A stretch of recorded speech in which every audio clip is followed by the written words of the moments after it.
quick mic check.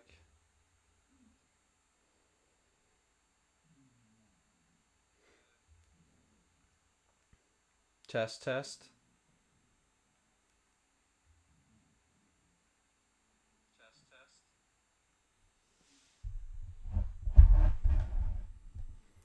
How about now? How about now? Sounded pretty good, huh? All right, guys. Sorry I'm late.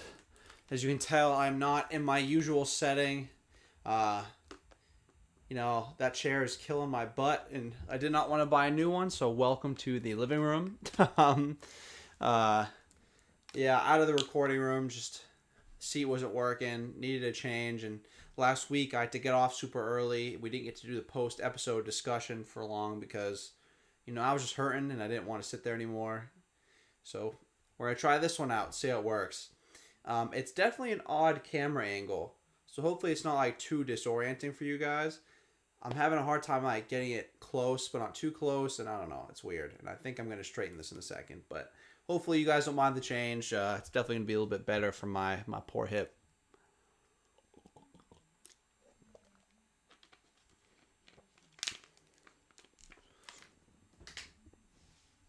Here, I'm going to try something.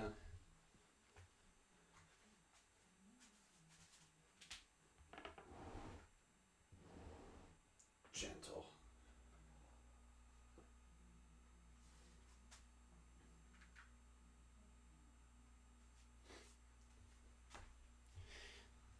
All right, how we looking? Ugh.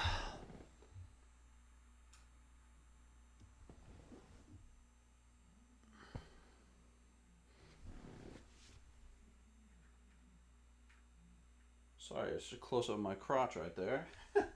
Maybe I'll change position.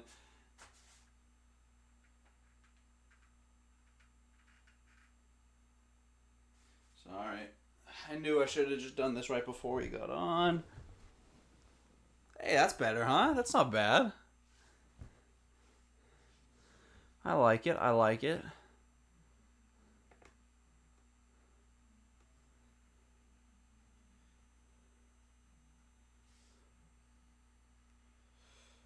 Just get that out of there.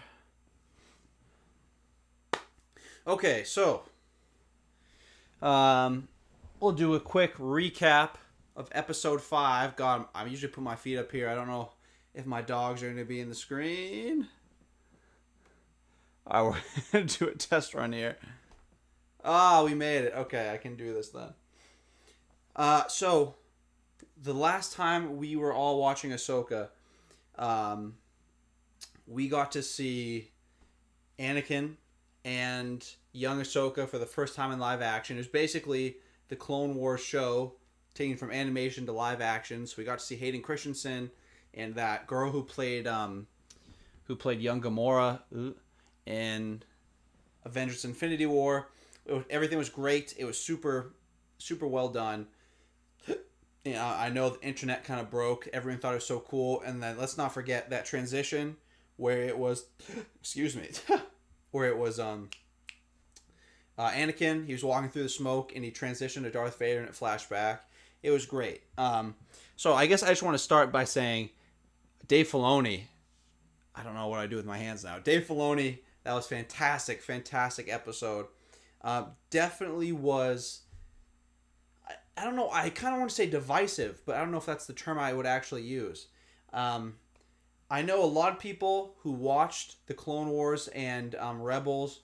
To them, it felt like a payoff. Like you waited all these years, you watched all these episodes and these seasons, some of which that weren't that great, and you're finally getting a huge, huge payoff, and it's really rewarding and it's awesome.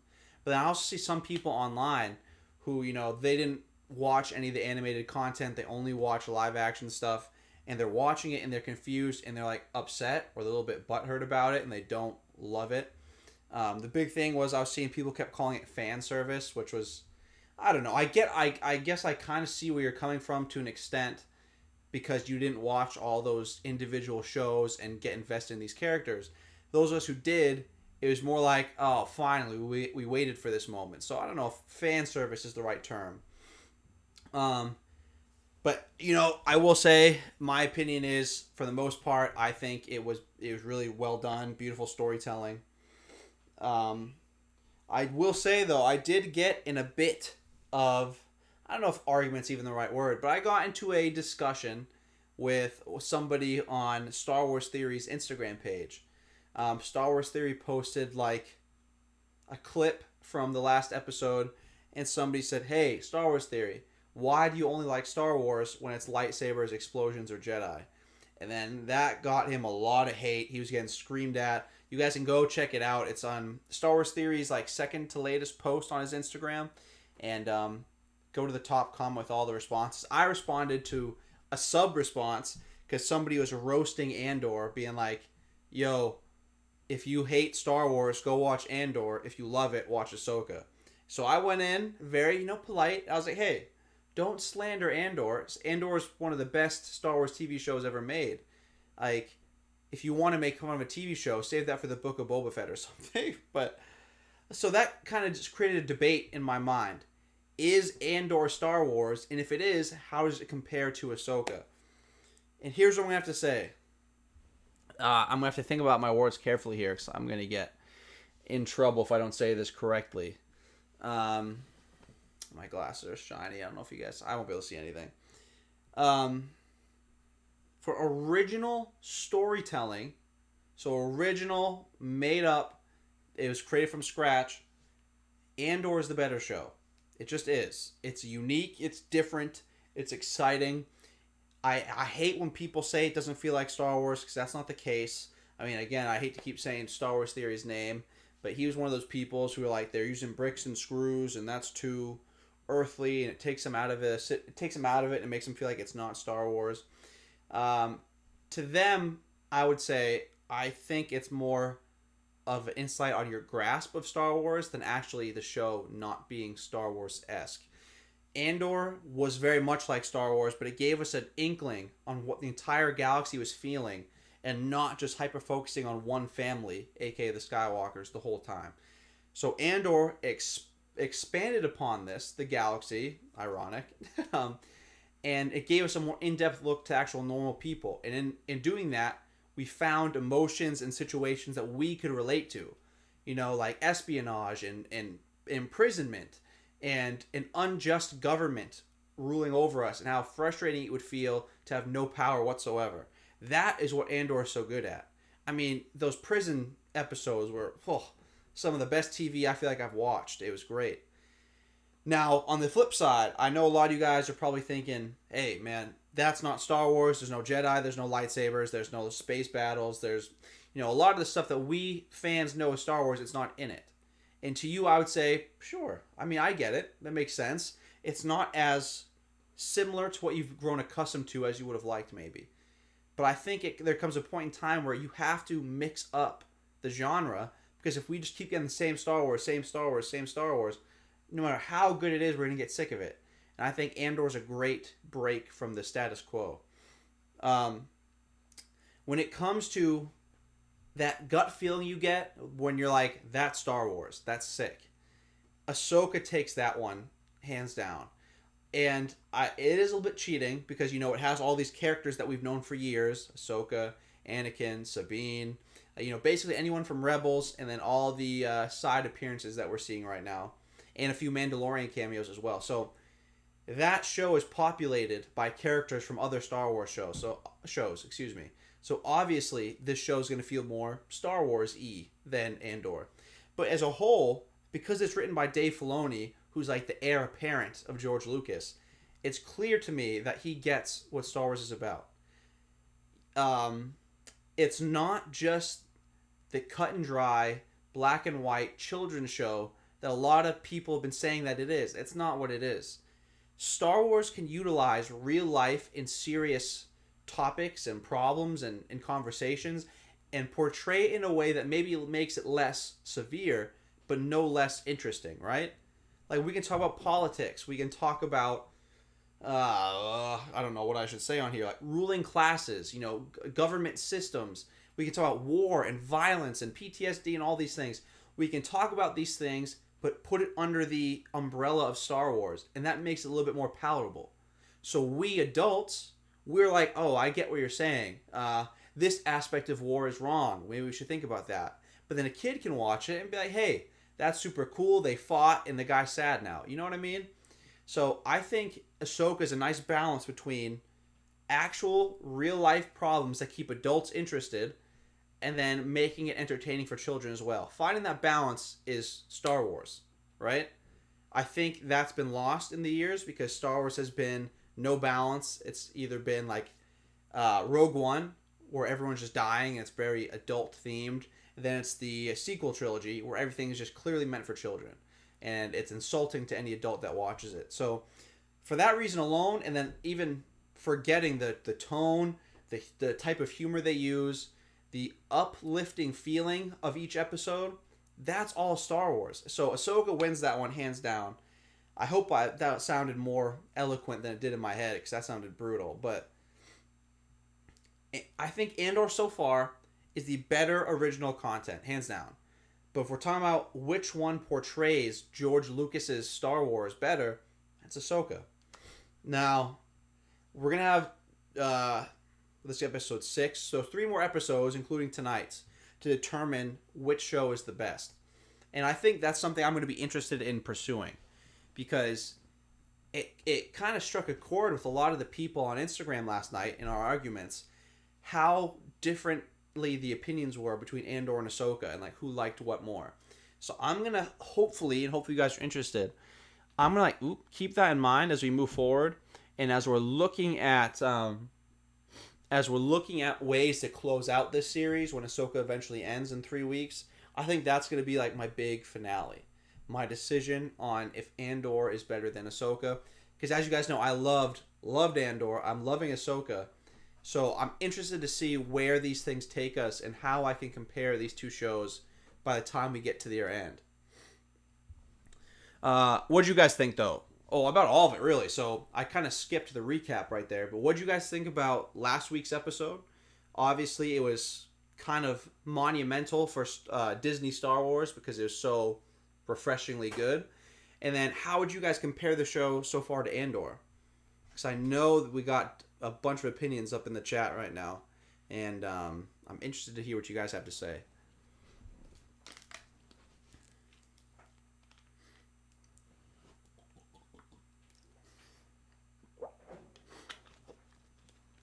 Ugh, excuse me, spilled that water.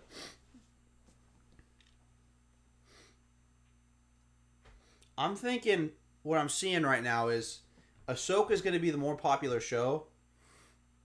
And I think that was inescapable, right? It is more flashy, and it's very, it's new, it's current. So it's going to be harder to compare the two. But if you guys stop and think, if you were to look back to how you felt watching Andor for the first time and compare it to you now watching Ahsoka for the first time, is there a huge difference in what you guys were seeing or what you guys felt? That's my big question, I guess.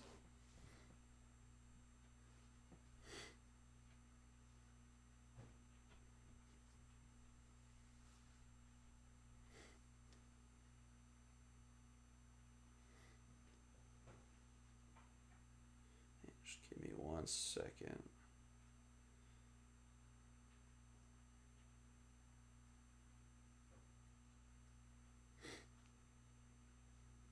Oops.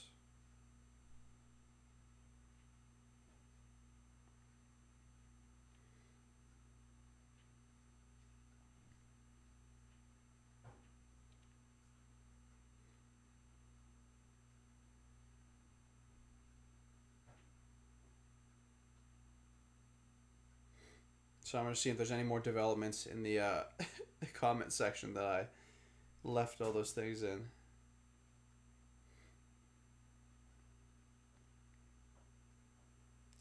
I don't think so.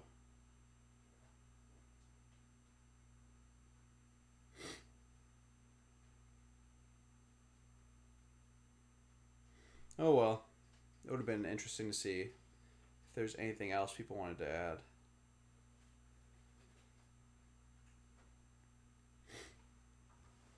That is a guy I do want to talk to, though. Star Wars theory. I want to see what he has to say about this argument because I feel well. I think we all know where he stands, right? He's the one who started this whole Andor's not Star.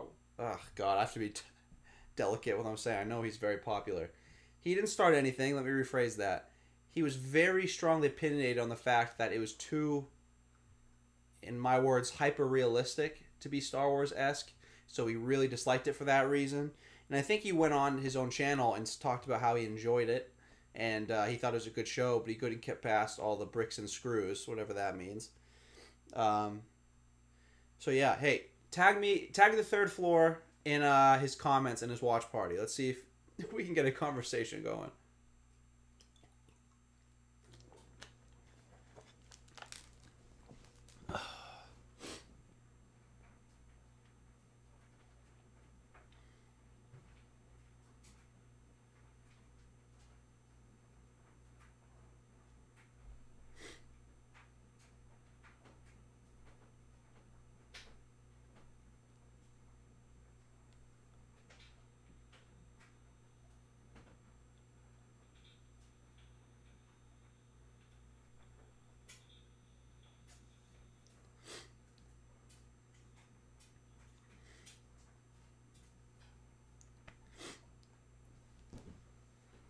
Well, that noise is going to be a problem, huh? That is unfortunate.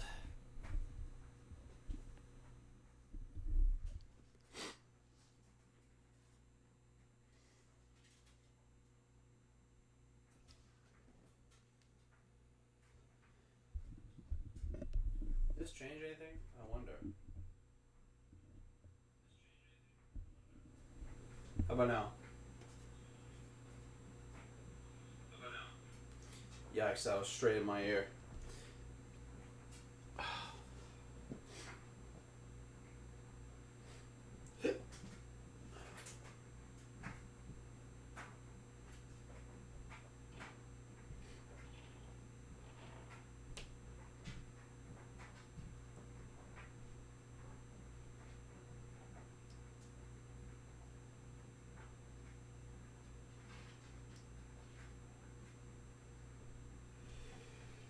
Excuse me.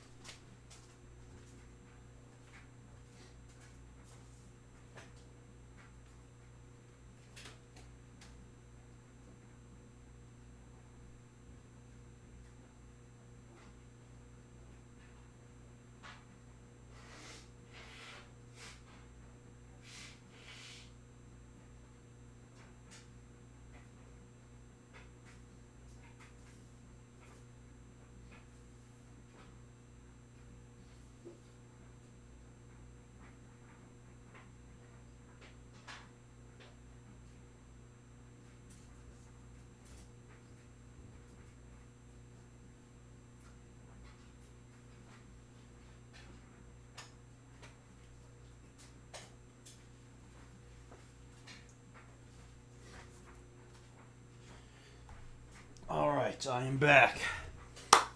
Sorry about that. Turn this back towards me. So, what are we thinking, guys? What are we expecting from this episode? I have a bad feeling that we're not going to be seeing any more Anakin. See, that's the thing. I think we'll see him again in the show. I just don't know if we're going to see him. I just don't think we're going to see him in this episode. I think because we spent so much time with Ahsoka last episode, I'm thinking we might have Sabine and her posse now, an episode focused on them. I don't know if Ahsoka is going to find Sabine in this episode. I mean, we only have 3 left.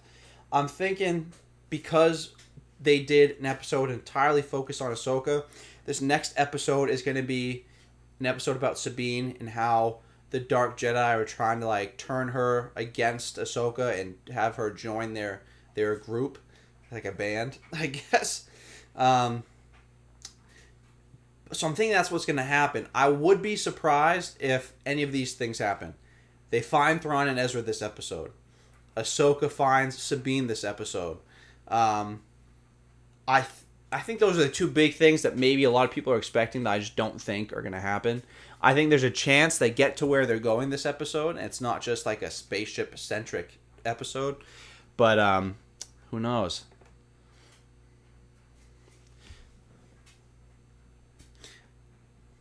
What's the guy's name? Balin Skull? I always forget that one guy's name. Great actor, great performance. I said this before episode 5.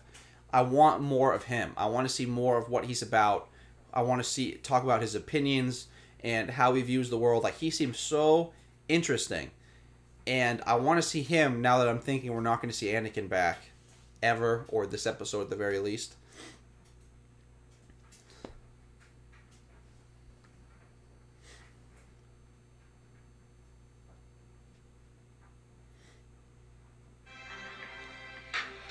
Ooh.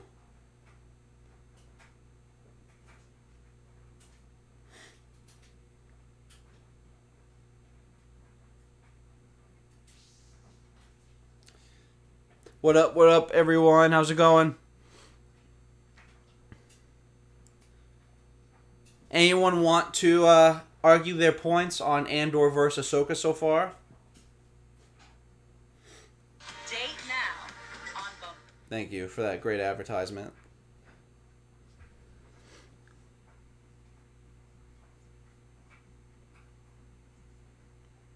Yeah, I'm kind of thinking that same thing. I think it'd be cool to see him in the last episode or around there and have it be like a nice closing moment. Because I don't know. What do you think they're gonna do with season 2?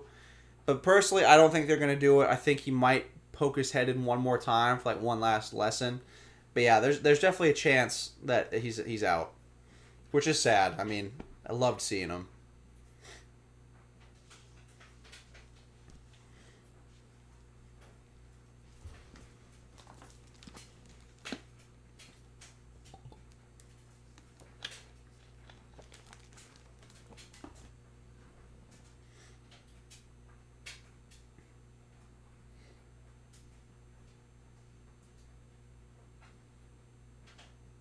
I'm gonna open the door. It's burning hot up in here.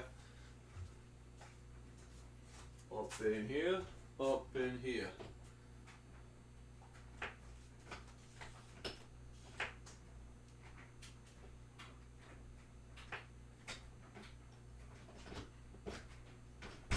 Just say, am I dreaming right now? Why can't I not open the door?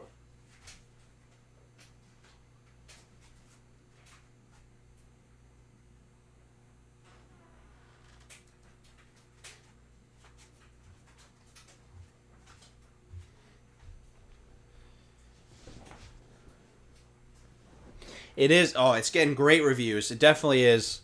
But I don't think it's the reviews that would stop this show, unlike kind of the rest of what Disney does. I just don't know where they would take it.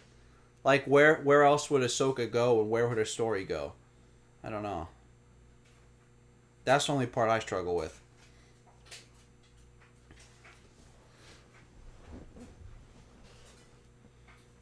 Let's see, how much time I got left? About a little under 30 minutes.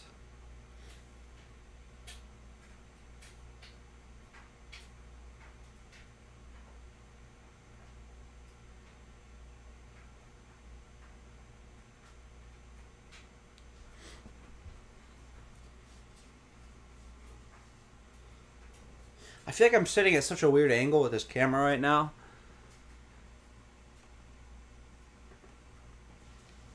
Like, I'm just chilling. Just flashing my belly button. You guys are welcome for that. Very weird of me. Just fixing my shirt, because it's making me look like I've gained 30 pounds. Which I promise I have not since last week.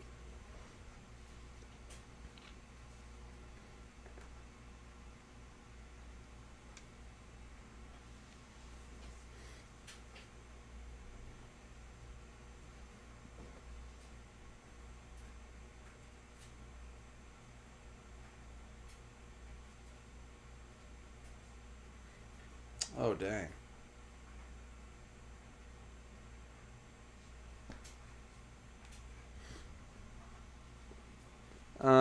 What else is there that I'm missing right now or forgetting? Excuse me.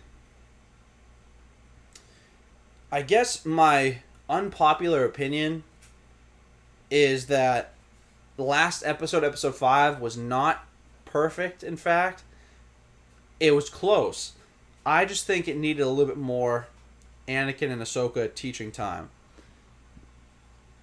Oh, it was fantastic. Last episode was so good. Like, oh.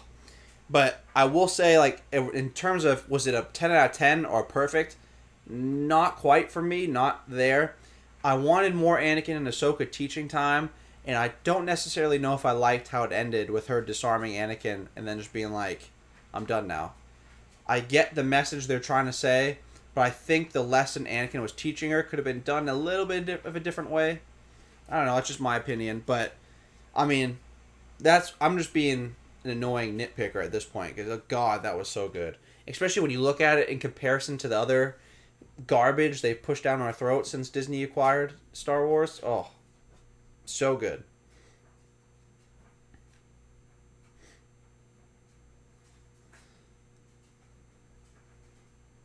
Like, God, this is going to be a weird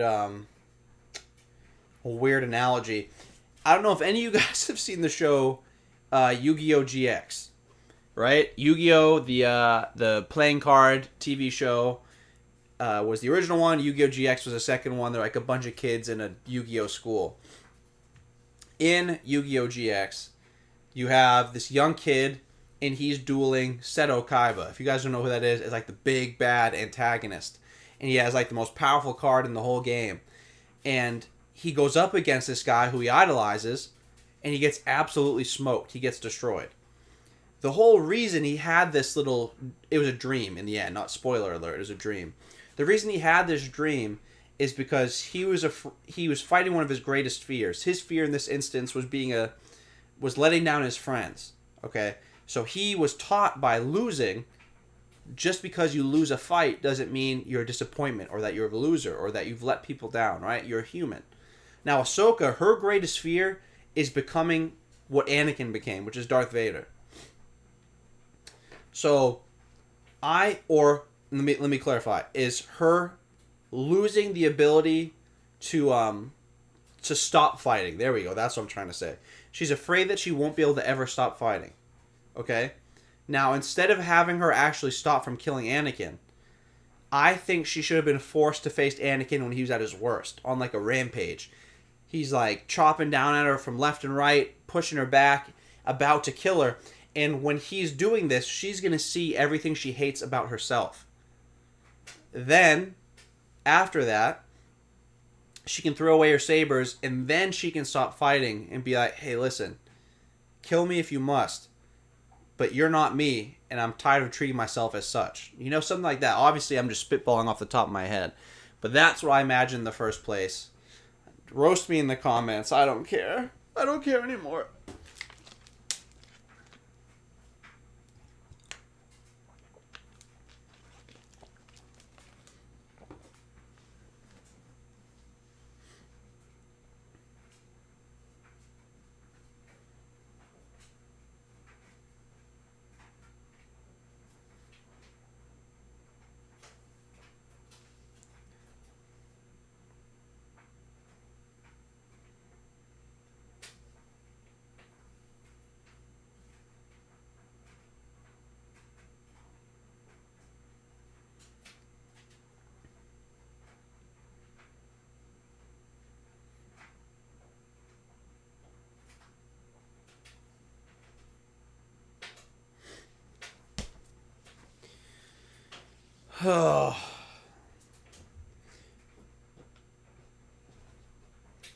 One of these days, I think I'm going to have to make a video about... I'll do the whole Andor versus Ahsoka thing. I think that'll be a video towards the end of this, like I said earlier. But in the meantime, I don't know, I've been wanting to do more Star Wars content. I did like a whole... I don't know what to call it, a video essay about Darth Vader one time for this channel, if you guys weren't aware. And it did not do so hot. It was one of those times where we at the third floor were kind of riding high because we were getting good numbers for us at least. I'm not talking about like were professional YouTubers. We were getting good interactions. It looked like you guys were liking it. I tried to make a Star Wars video. Straight down. So I don't know if our audience is really Star Wars based. It seems very much so superheroes, which is great. I mean, hey, I love DC and Marvel and everything in between. But yeah, I don't know. I've been thinking about that a lot for a while. What would I do for Star Wars content? That would be interesting for everyone.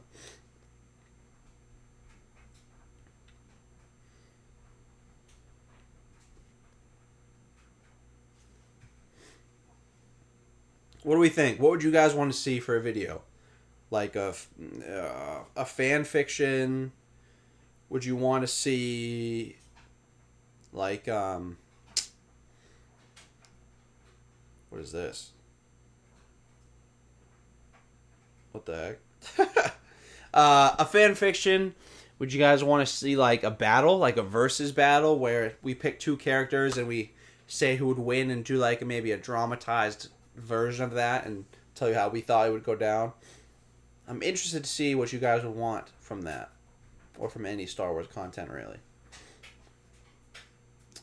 Oh, that's funny. Like last time we went live, I had a game in mind that didn't work out. I tried to stream Knights of the Old Republic on my laptop, which I'm currently streaming on right now. And the second I clicked on it to open it, clicked on Steam to open it, the entire computer just shut down. It was just like, no, we're done. We're not working anymore for the rest of the night. Cool us off.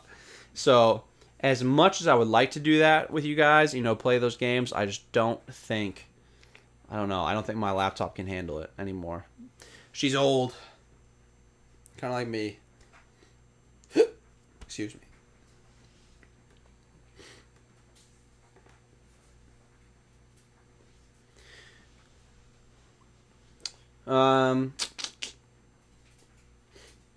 Excuse me. Oh, God, something.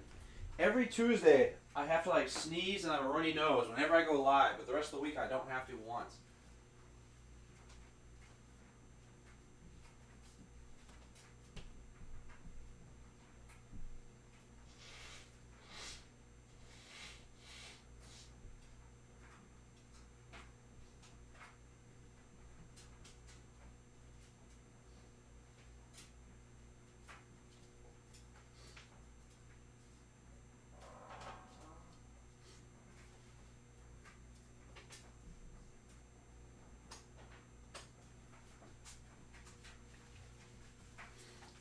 You guys are just looking at a blank wall.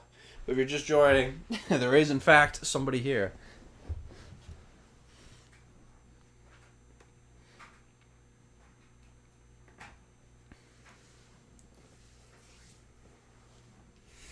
This camera angle or this setup wouldn't be horrible if it didn't feel like I was like folding in half and looked super weird, Like, this is much more comfortable than sitting up in that chair. But I don't know if I like that the camera's, like, pointed straight at my crotch. Because that's what it feels like. I feel like I just want to go, like...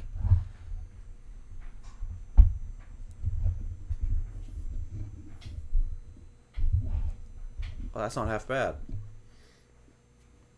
Now we're PG again. Or G. Sick. Hey, what's going on, Jeff? I am Eastern Standard Time in the U.S. So right now it is 8:43.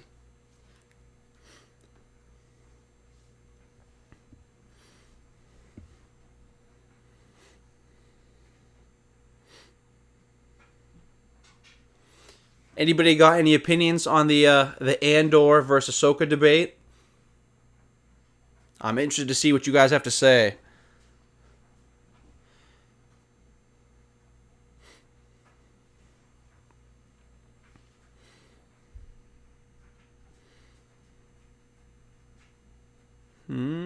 Maybe, yeah. So, if you guys are just joining, I don't know if I'm going to give my exact opinion on which one's better. If you missed the breakdown earlier, you did. That's fine, though. That's fine. We're buddies now. watching Andor for the first time, watching Ahsoka for the first time, right? Where they're both equal in this instance. Andor is the better original story, like the original made from scratch. It's definitely, I think it's a better story so far. Ahsoka is more Star Warsy, right? And it's made by Dave Filoni. It has Jedi and these characters that we've known for years, so it has that Star Wars feeling. So I think they both have two different things going for them at the same time, and there's very different shows. So I'm very interested to see how divisive these two shows have become. New York, nice. The Empire State, very cool.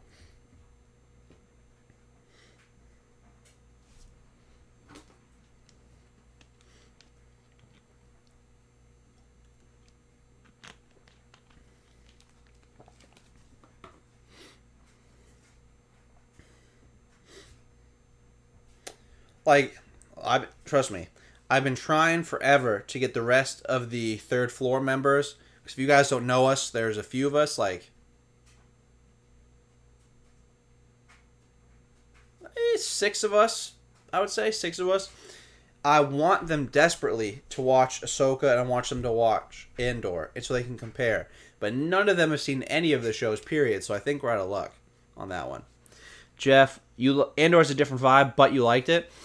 Yeah, I feel like, I don't know which opinion is the most popular about Andor. I see a lot of people that hate it, but I'll see a lot of people that love it. You might be in the majority saying, it's different. It's not exactly Star Wars, but it was good.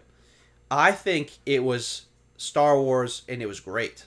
Now, is it the most Star Warsy Star Wars we've ever seen in our lives? No way. Not even close. But like I said earlier, it's a cool way to look at the universe, because in the original trilogy, we have the galaxy, but it's in the view of one family, the Skywalker family. We see everything through their point of view, and we don't get to see anything else outside of their family, really.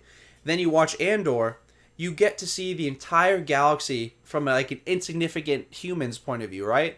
Not that anyone's insignificant. I'm just saying, like, they're not from the Skywalker bloodline or anything. We get to see how difficult it is to live under the Empire's boot.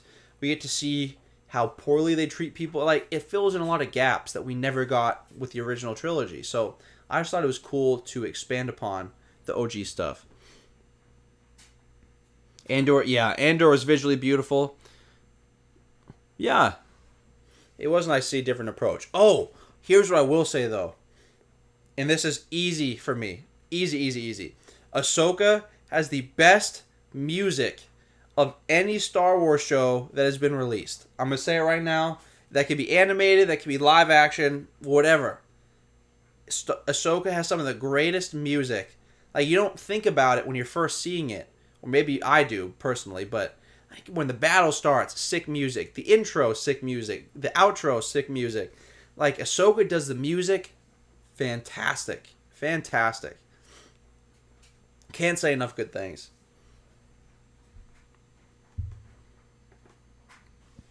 And hiccup right into the microphone, excuse me.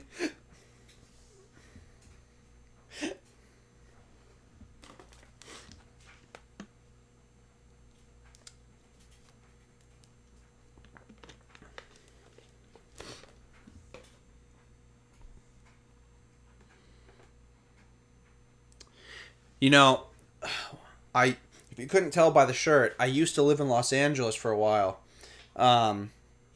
I do not, now I'm back on the East Coast, I do not miss the weird, the time differences, excuse me. Where, like, this show for us is starting at 9 o'clock. Then for California, it's starting at 6 o'clock. So you're, like, just getting home from work, or maybe you're just eating dinner or something like that. Like, and then, like, if you're watching a football game or soccer game, you're watching it at, like, 11 o'clock or 9 o'clock in the morning, and you're like, oh, this stinks.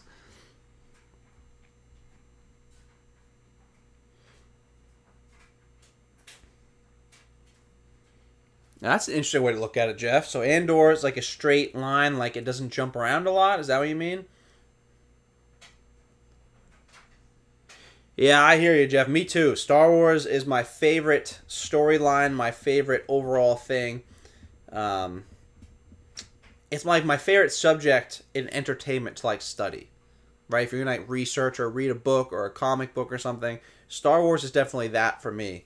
Um, Maybe like DC superheroes are second.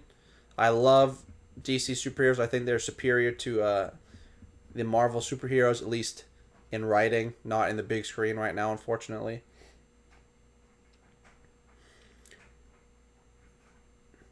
Now I'm on that. Like, what's my Mount Rushmore of like entertainment storylines or something? Um,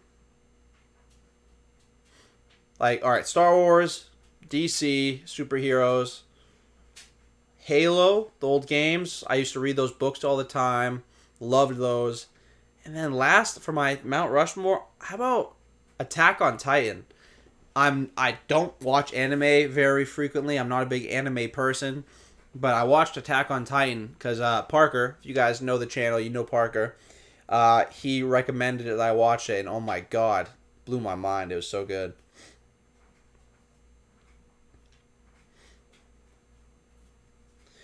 10 minutes out. 10 minutes out.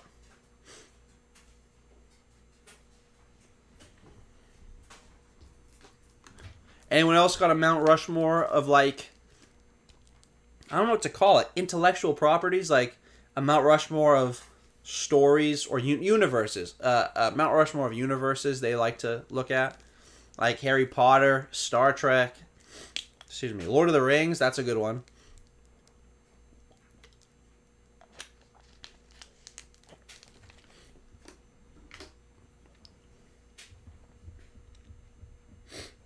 Sorry about my ready nose, guys. I'm just God, it's hitting me suddenly, and I hate to be grossing you guys out.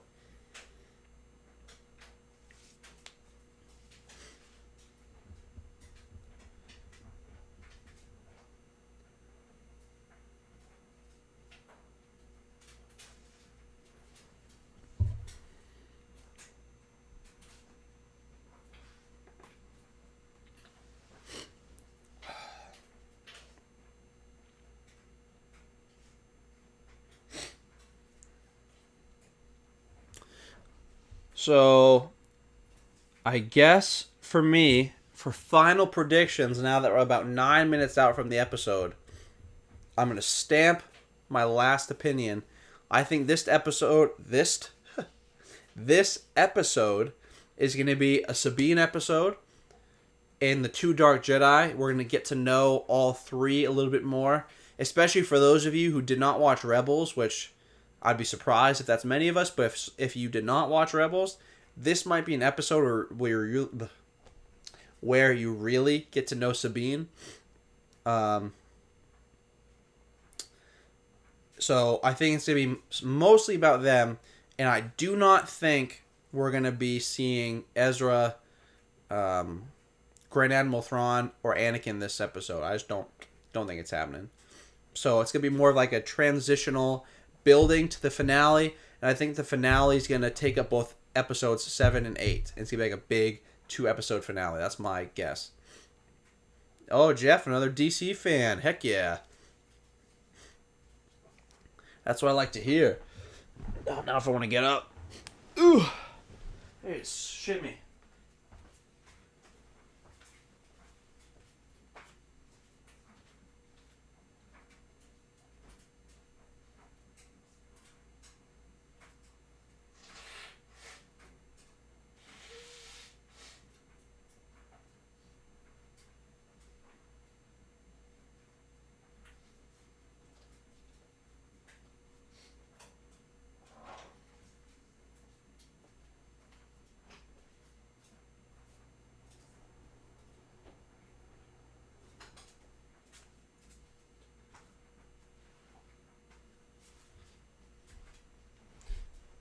Ooh.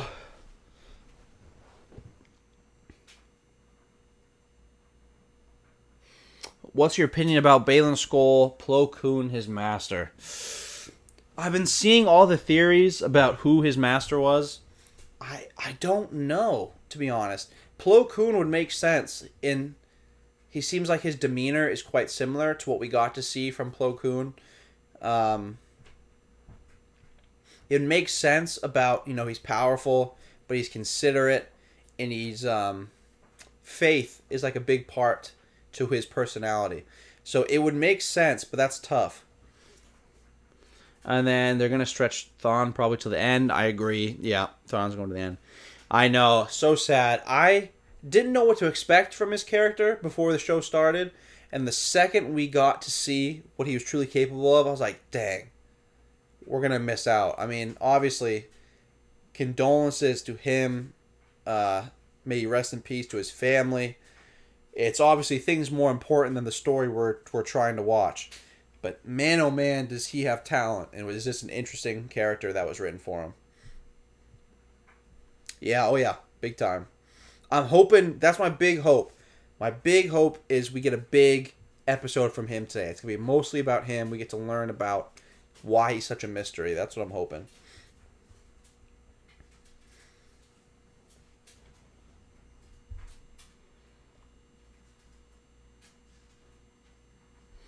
To pull up Disney Plus. He is powerful on screen, like both physically and emotionally. And I forgot to talk about that. What did you think about his fight scene with Ahsoka, where it seemed like she was kind of like a samurai and he was more like a knight, like a medieval knight, and his fighting style was very like blockish and strong and rigid, I guess is what I would call it. I thought that was super interesting.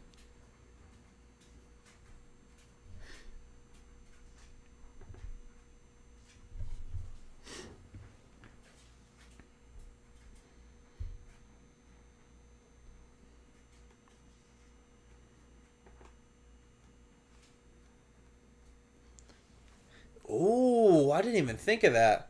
Is that something he already did, or something that you think should happen? Excuse me.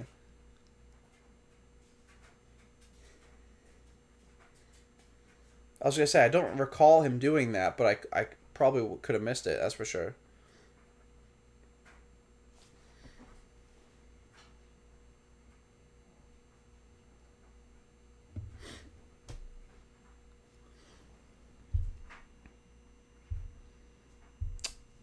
Ooh.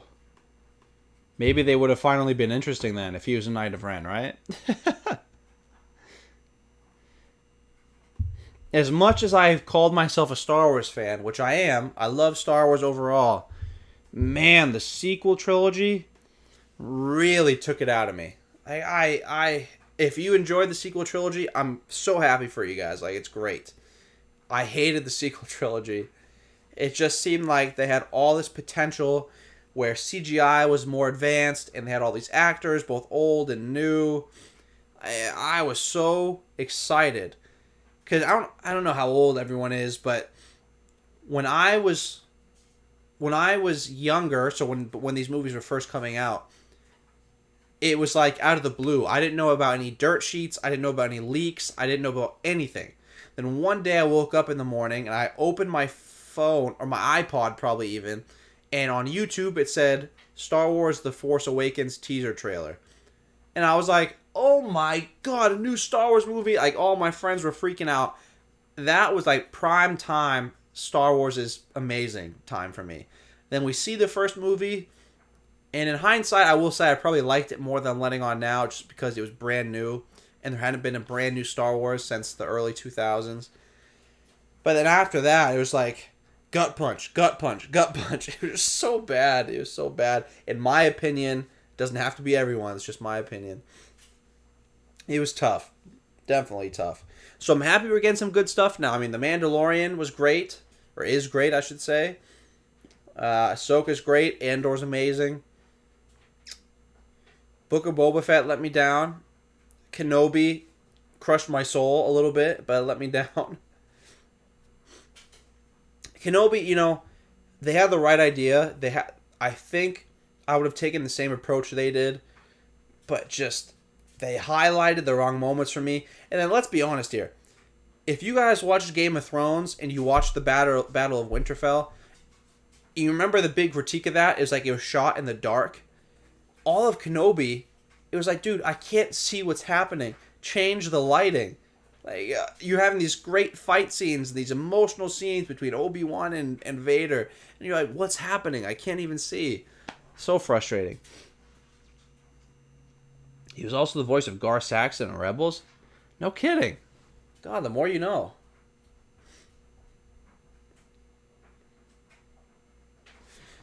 All right. We got about 1 minute.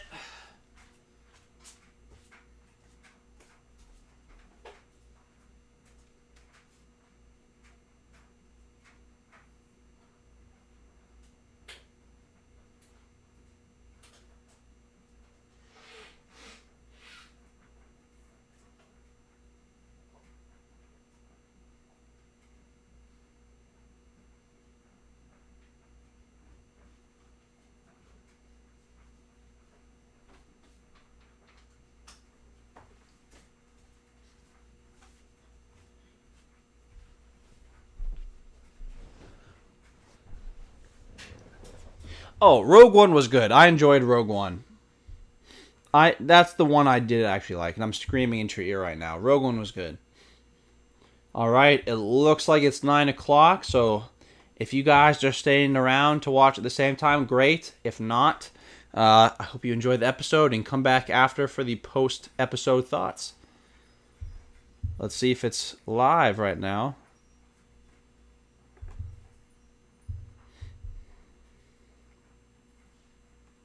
Part 6. We're there. All right, here we go.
Oh, shoot, I didn't start the timer.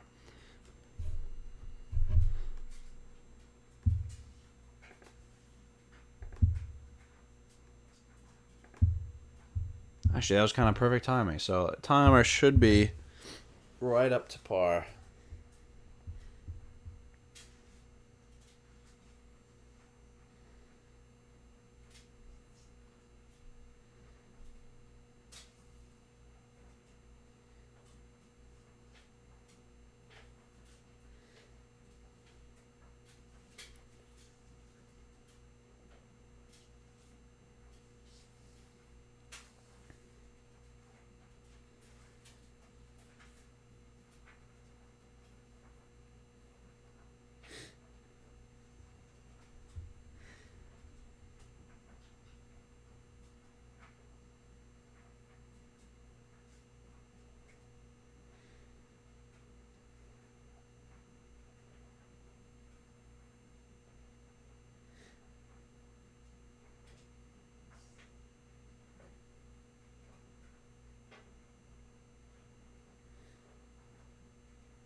off the bat, I'm already wrong. We'll fall into Ahsoka, which I did not think would be the case.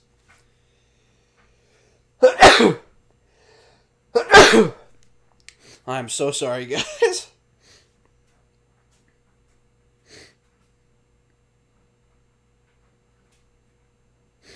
Yeah, I do like that too. Yeah, dang good. Mixing it up.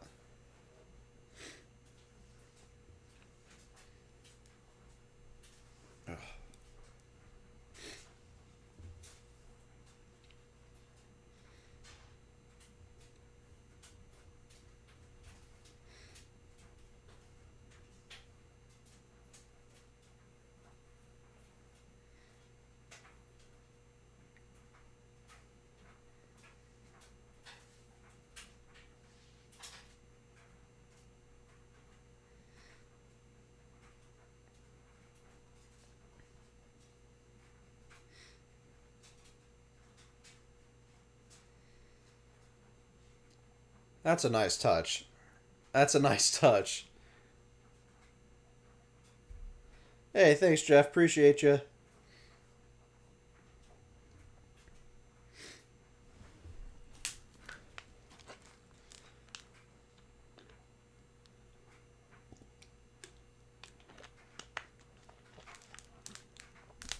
Ooh, maybe I wasn't wrong.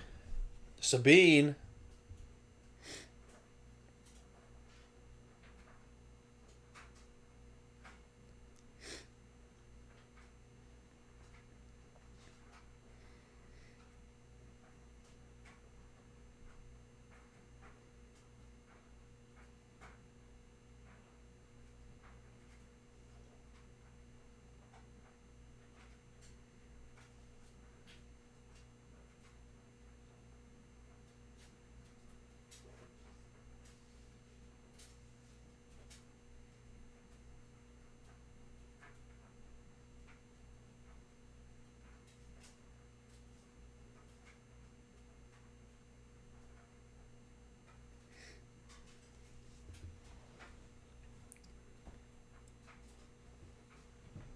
He's like, I lied, you idiot.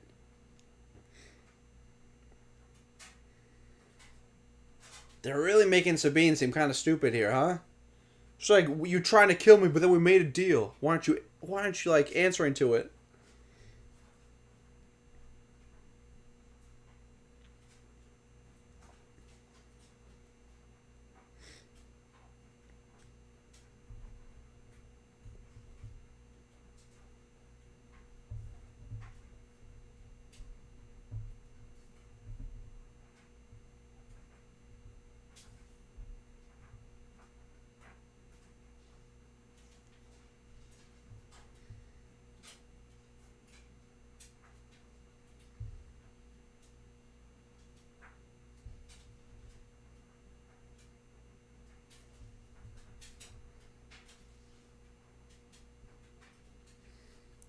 The couch is your favorite member?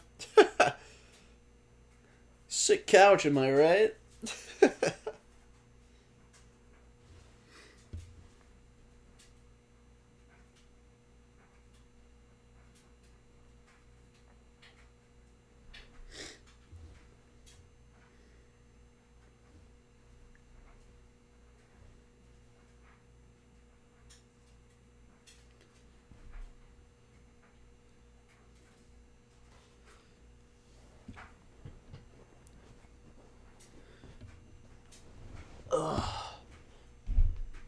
Those are a bunch of dead space whales.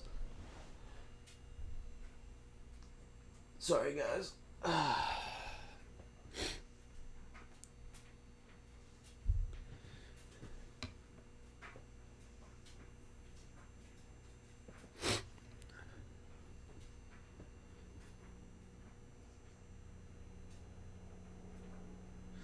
There we go. That was just bothering me.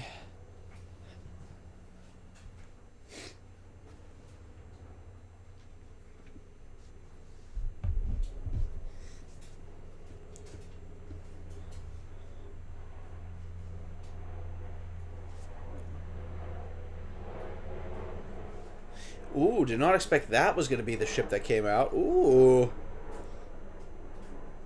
That's an airplane flies overhead right now.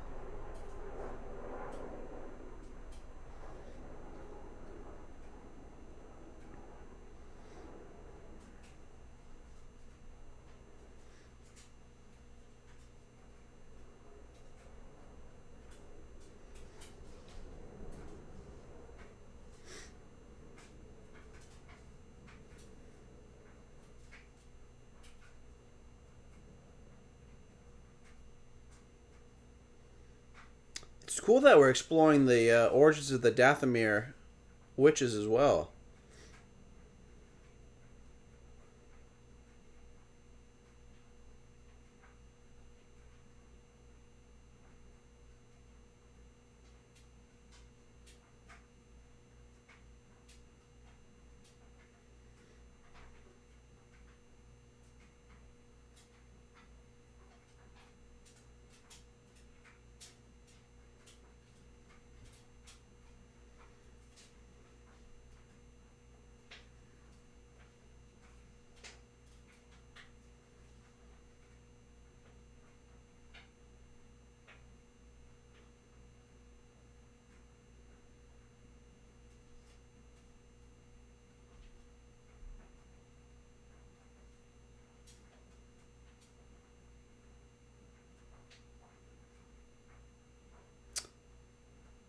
What?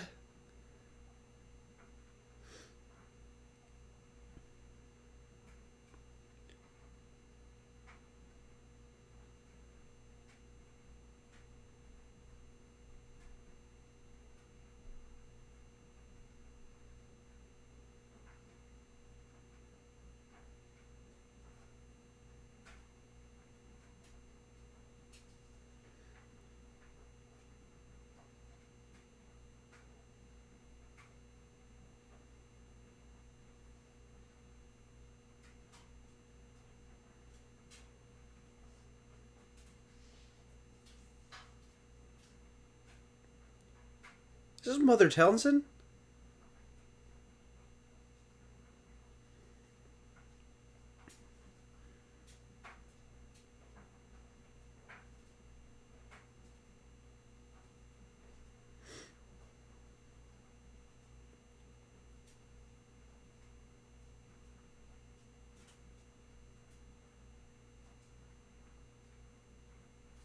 I thought she's not one.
You could 100% crawl out that window.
God, they're setting up something big for this guy.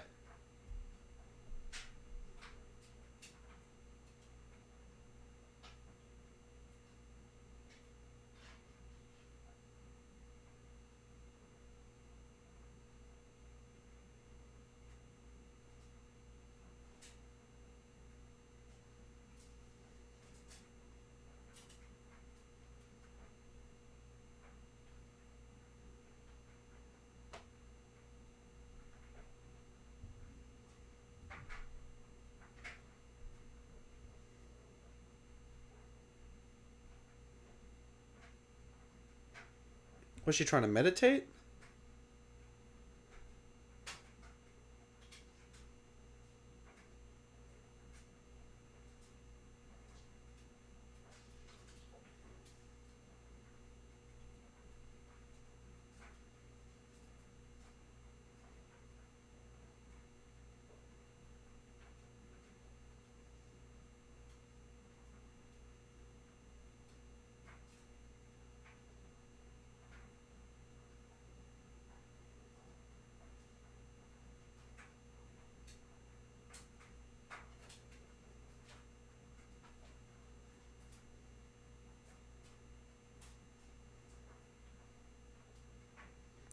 No way Ahsoka caught up that fast. There's no way.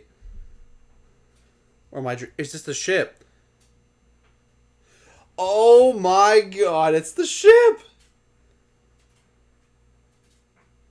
How is it still in the air?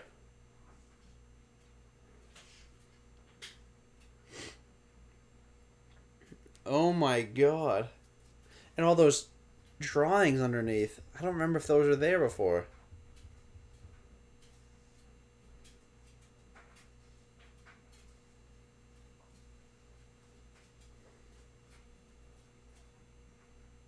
God, this is visually stunning.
This is great. I didn't expect this all so soon.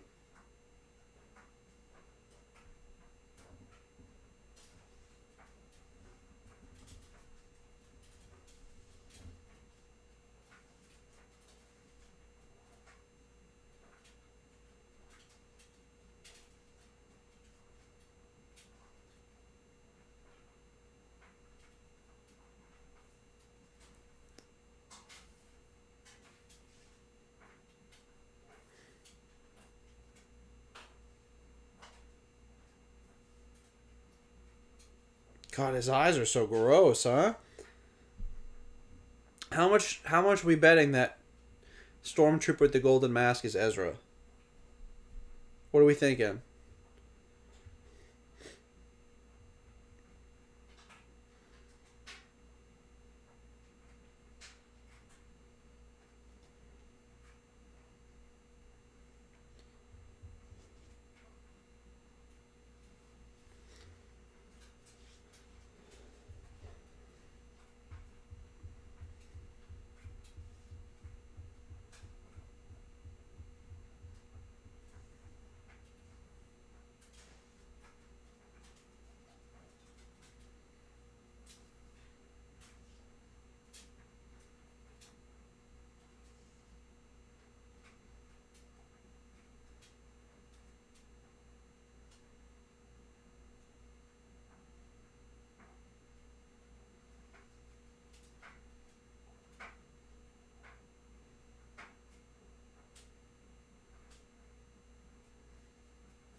God, his eyes are so menacing, huh?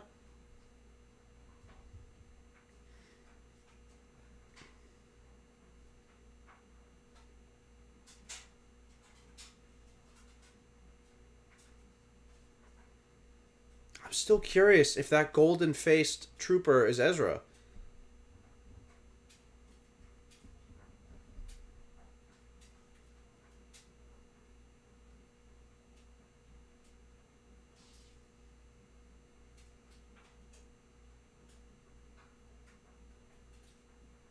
Like, who else would be on board? Right?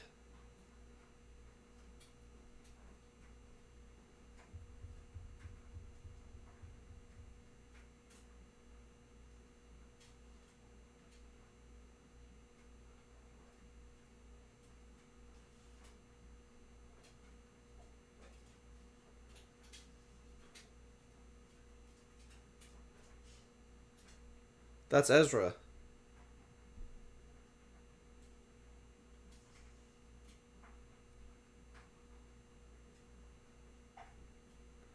Yeah, it's Ezra with a voice changer. I could be barking up the wrong tree completely and just be wrong.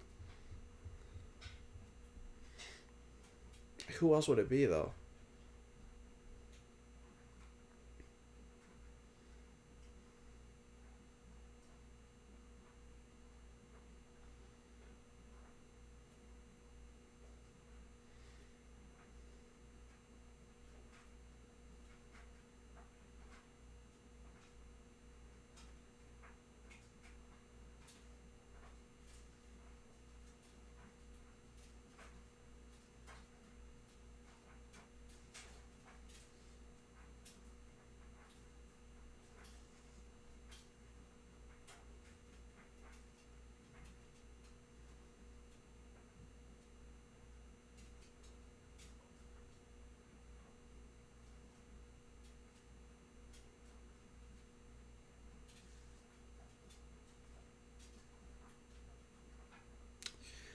Why does it seem like the apprentice doesn't like that anymore when she was all gung ho, like, kill him, kill him, kill him?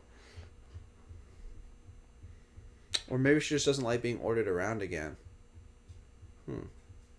Interesting.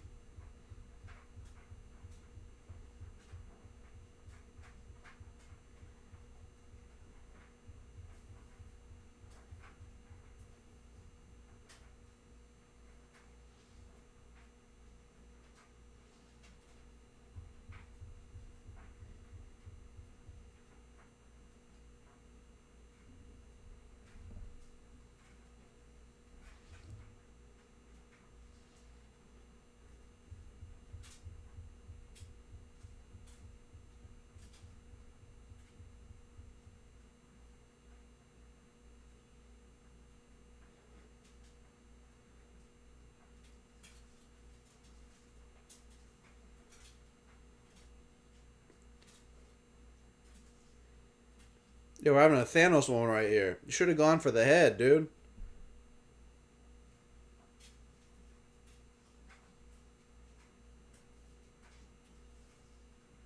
What are these, other dimension sand people?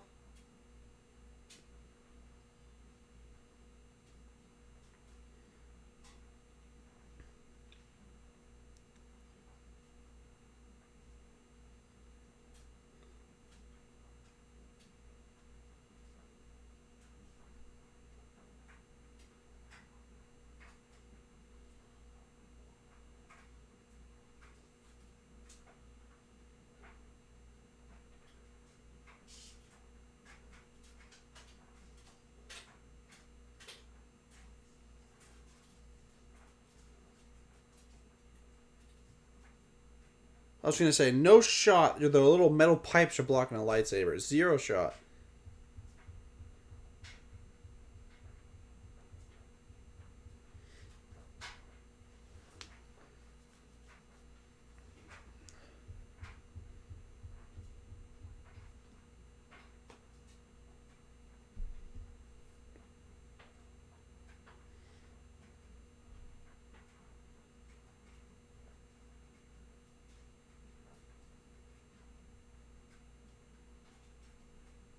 What are they unloading?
Dude, he doesn't even know who you are. Don't yell at him.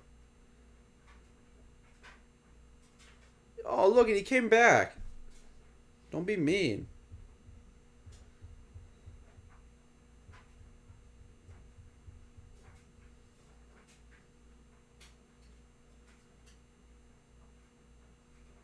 Boo. Sabine, you're being mean.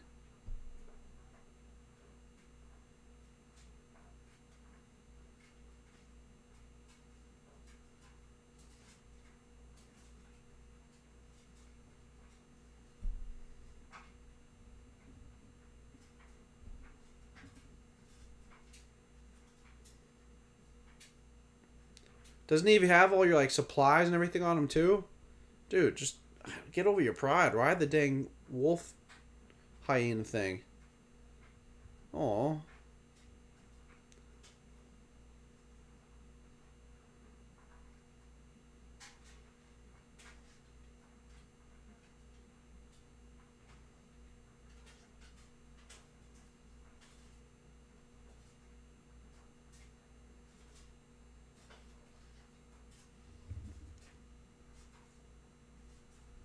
Hey, catch you later, Jeff. Thanks for stopping by. Appreciate you.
Imagine Ezra's just been peeing in the water. It's flowing downstream at him. That's what he's getting.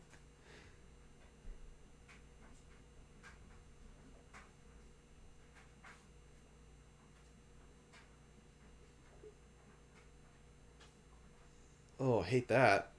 Oh.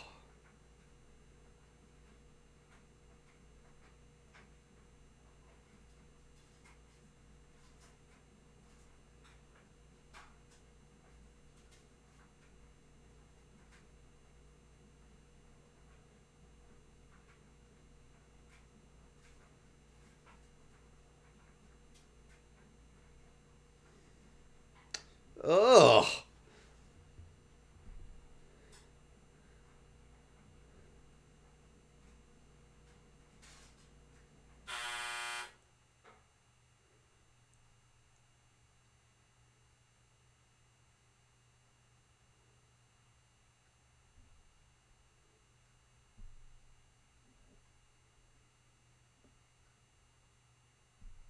How does she know what he's saying? Or she, it.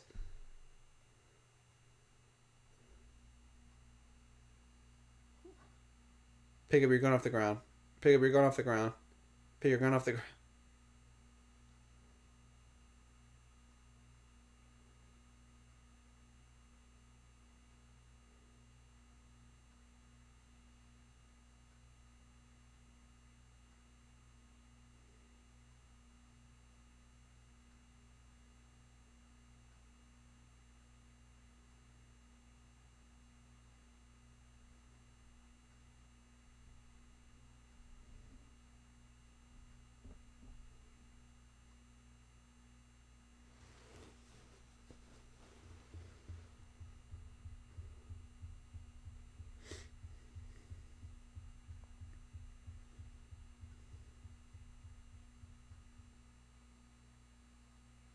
'Sounds good, dang good.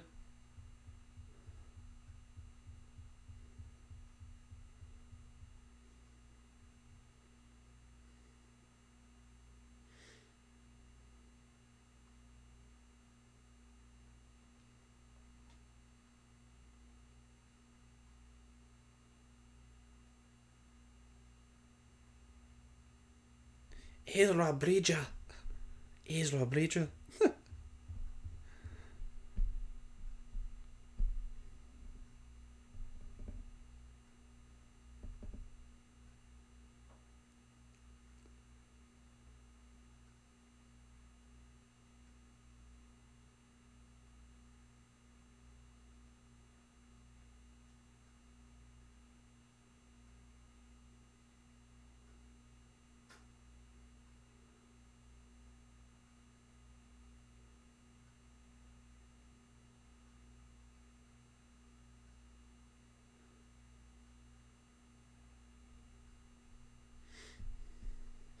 100% we're about to go off on a side quest right here. 100%.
God, that's deep.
How are they going to prove that they didn't just kill all those people with their lightsabers?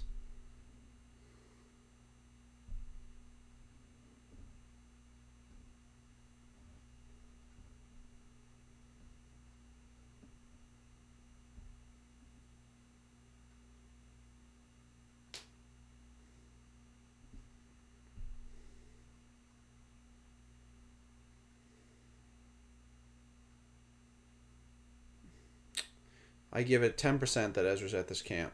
10% chance. And we'd see him already by now, wouldn't we? Yeah, no. 5% chance.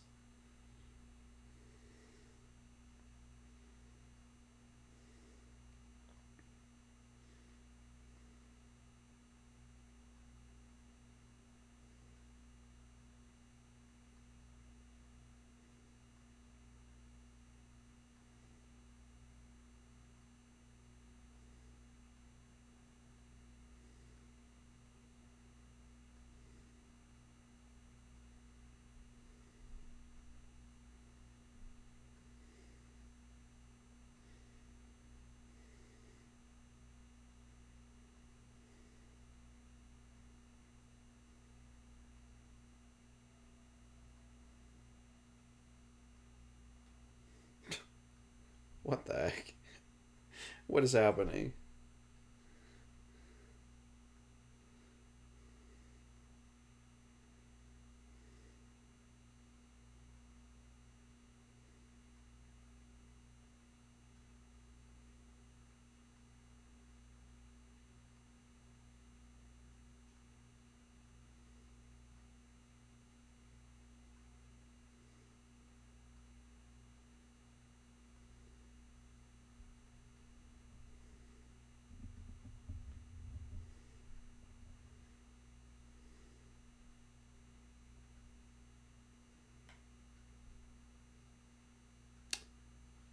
Oh my god, I'm eating my words.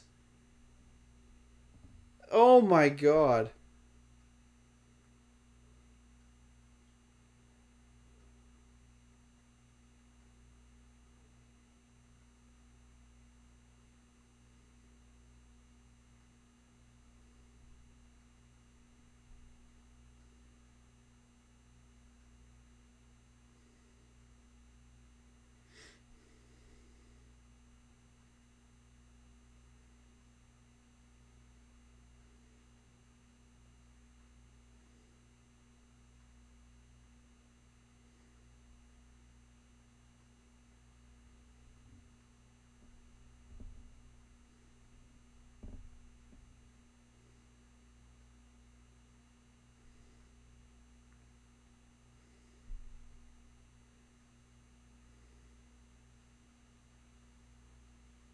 God, he looks so old.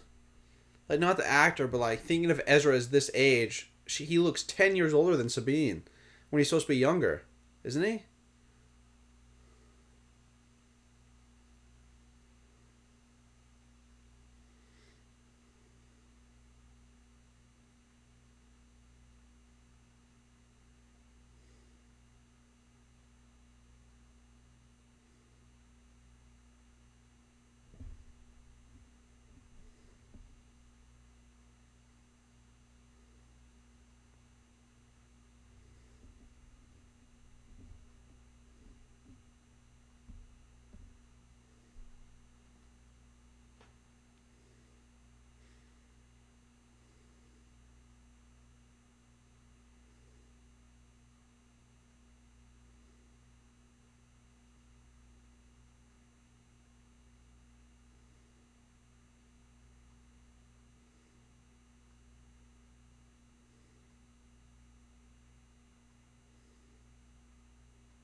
I wonder how they're going to figure out the lightsaber issue now that she has his.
Interesting.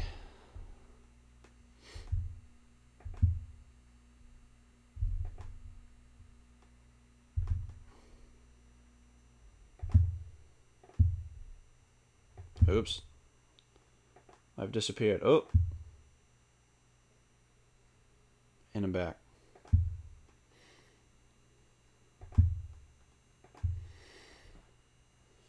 Very interesting episode.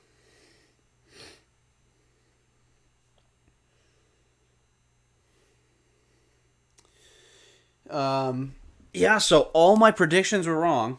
Every single one.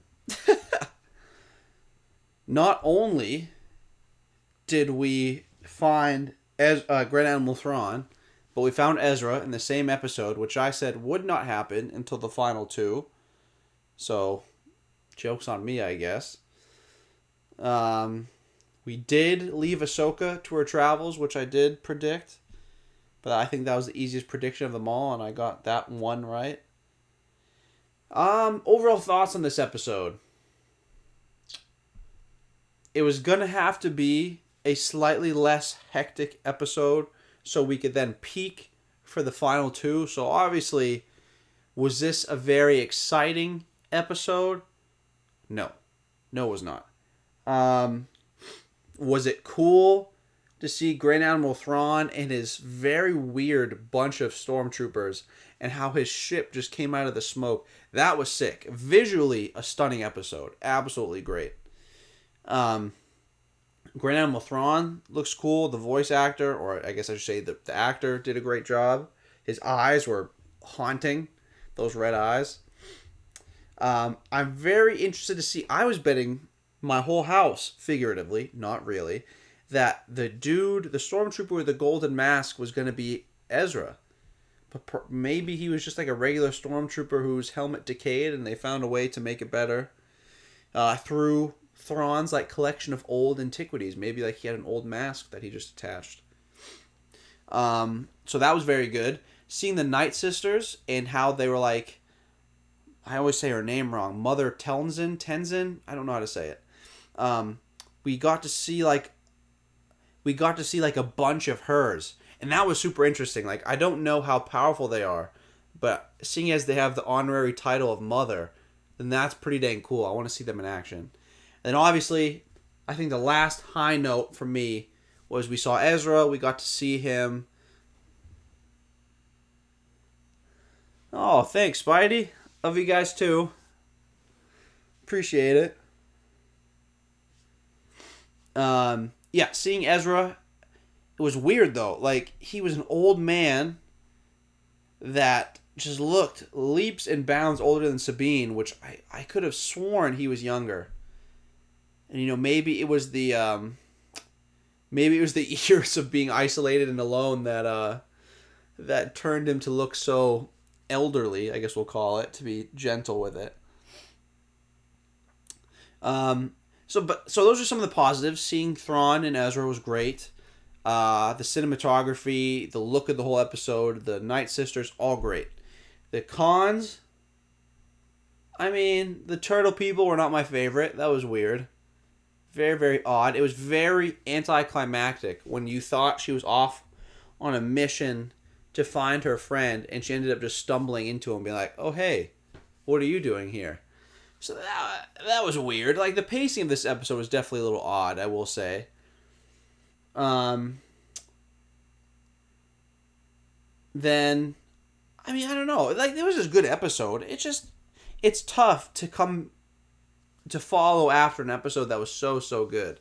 It definitely pushed the story forward. It introduced characters we expected to be introduced. So I can't say a whole lot bad about it. But, like, it was a tad underwhelming, is what I will say. That's the negative I will give it. It was just a little underwhelming. It was slow. Pacing was a little weird. But this is me nitpicking. As somebody who would hopefully love to write a book one day, the pacing of the whole season makes sense. The pacing of the episode was a little wonky. But when I'm talking about how it goes from like super exciting to then a little less exciting and then to more exciting, hopefully, for the finale, you need those peaks and flows so you can like have a break and then get excited the next time the action gets super high. So this all makes sense. No really big qualms with me about that. Qualms from me about that. So yeah, good. It was fine. Good episode. It did what it had to do. I think we all anticipated this would be a slightly slow one. Oh, before I go any further, Baylan Skoll, seeing him and having these interactions with his Padawan, that was actually one of the highlights of the episode, and I almost forgot about it. Baylan Skoll is so interesting, where you don't quite know where he is, like in the light or in the dark, in the shadow. You don't know what entity he's serving. And maybe we're finding out little by little, maybe he doesn't. You know, I have a whole video I want to talk about this, but the Jedi enslaved people. And I know that's not going to be a popular opinion, but if we're being honest with each other, Jedi took babies and indoctrinated them into their society, right? We can't deny that fact. And Baylan lived in that since he was a baby, grew up in it, grew to love the Jedi Order, and when it fell, he realized how much of a farce the whole thing was. So maybe after all those years of indoctrination, maybe he doesn't want to serve anyone anymore. Maybe he just wants to be alone alone himself and powerful on his own. So that makes us wonder. We have the whole Ezra and Grand Admiral Thrawn conflict coming, but we also have Baylan Skoll trying to find this power that calls to him. And we don't know what the power is, who's calling him there. So it's very interesting that he's like his own side plot. And I wonder if, unfortunately, that actor hadn't passed, would we be getting like a like a 2-season story arc, or maybe he gets his own TV show. I don't know. But very interesting. They're putting a lot of groundwork in for these next 2 episodes. So I'm wondering where they're going to go with it. What do you guys think of the episode? Good, bad, middle ground? What do we think? Oh, I forgot. Let me put the poll up too. Don't want to forget.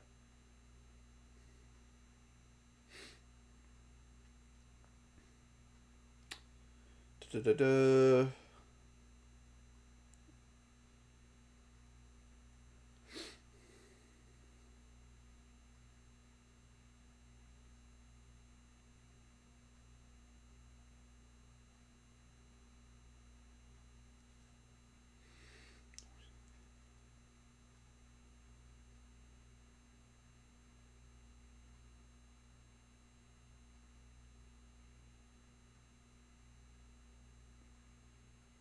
Sorry, guys. I'm just trying to make this poll before I forget about it, because I did that a few times. 7 to 5.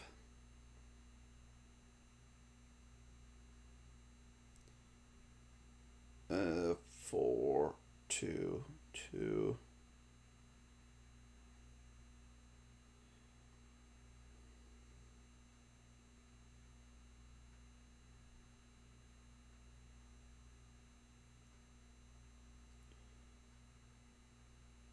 All right, poll is live. So I don't want to answer a poll, YouTube. Leave me alone. What do we think about that episode? If I'm giving a number on that scale I just gave it, which I already forget, I think I don't know. Everyone's expectations are super high right now, so I don't want to come out there and call it worse than what it is. I'm going to say it was good. God, now I forget my own criteria. Wait a second. I'll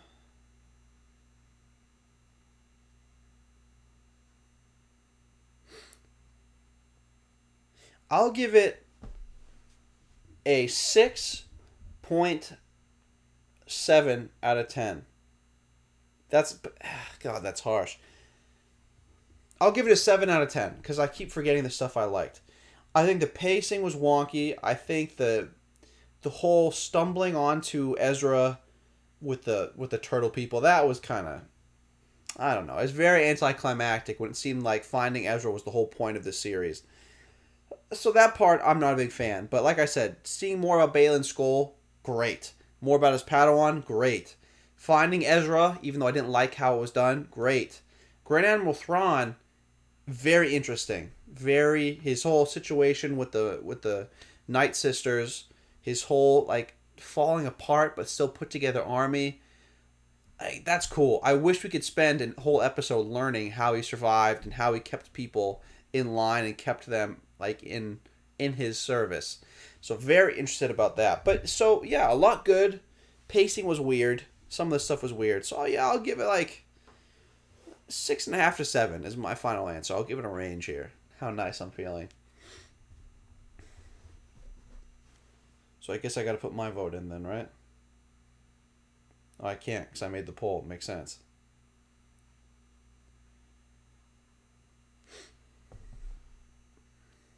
What are we thinking? What are we thinking?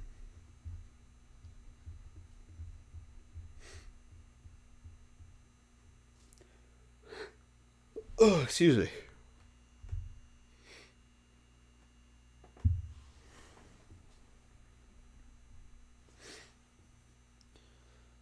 Oh, I will say though, the new setup, being on the couch instead of the chair, definitely is feeling good in my hip. I'm not. What is this now? I've been on since 8, so I've been on for 2 hours. I'm not 2 hours in and being like, oh my hip, I can't move. So yes, it's pretty good. Um, am I forgetting anything else? I don't know. I don't. I think that basically sums up the highs and the lows. I don't think there's anything else that I need to say. Like the music didn't wow me, but like it was still great. That's a oxymoron. The music was good. Like it didn't disappoint, but it didn't like stick out like in some of the previous episodes. Um, yeah, I don't know. Interested to see what everyone else is thinking right now. Should I pop over to the guy who I can't stop mentioning today, I guess? Mr. Star Wars Theory, and see what he has to say?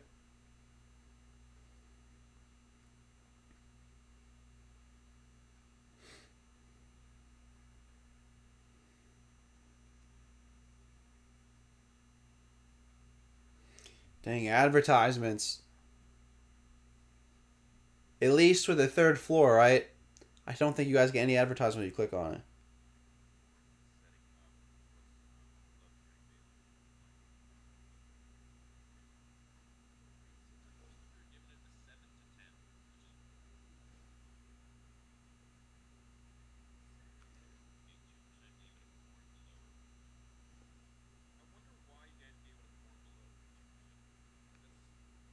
So it seems like that big community over there, the Star Wars Theory fans, it seems like they're enjoying it. It seems like the guy himself is enjoying it. He seemed very happy about it. Yeah, I mean, like I said, I think the biggest thing I need to stress is when you look at a story or a TV show as a whole, you can't have absolute crazy bangers every episode. Like, stories don't work like this, a straight up arrow, right? You have to have some, like, flow to it, or else you're just going to be stressed all the time, or it won't even be exciting anymore. Like, an example I'll give you guys. If any of you guys have seen the show All American, it's like about a football player in California. It's like everything in that show is either about, relationship drama, family drama, very little sports drama, it being a high school student drama. It's just straight up and down. The second he gets through a problem, like let's say his girlfriend dumps him, it's going like 60 miles an hour. They're mad at each other, they're screaming at each other, they hate each other, it makes drama in school. And then when you think he's about to fix his problems and he gets back with his girlfriend, then he gets suspended from school for doing something bad. So then you're right back up. So you never get a break. So it eventually becomes so repetitive, even though it's like drama, so it's interesting. You're just like, come on, man. You can't have that much drama, and you get sick of it. So in this instance, if all we ever saw was lightsaber battles, explosions, space battles, we'd get sick of it. Be like, all right, another lightsaber battle. All right, there's another spaceship blowing something up. It'd get old. So we got to find that balance, and we got to have that story arc. I think that this just so happens to be the dip before the final plateau, before we reach the climax of this series. So for anyone out there who's stressed, like, this episode wasn't great, I think that was a little bit of an overreaction. The episode was good. It did what it had to do. It introduced a lot of storylines. I just think people were coming off episode 5 like wired. Like, oh my god, the show's sick. We got to see what comes next. And of course, when you're like that, anything else besides amazing is going to disappoint you slightly. So just keep that in mind. Make sure everyone's being aware that, hey, it's just building. The next 2 episodes are probably going to be crazy. Yeah?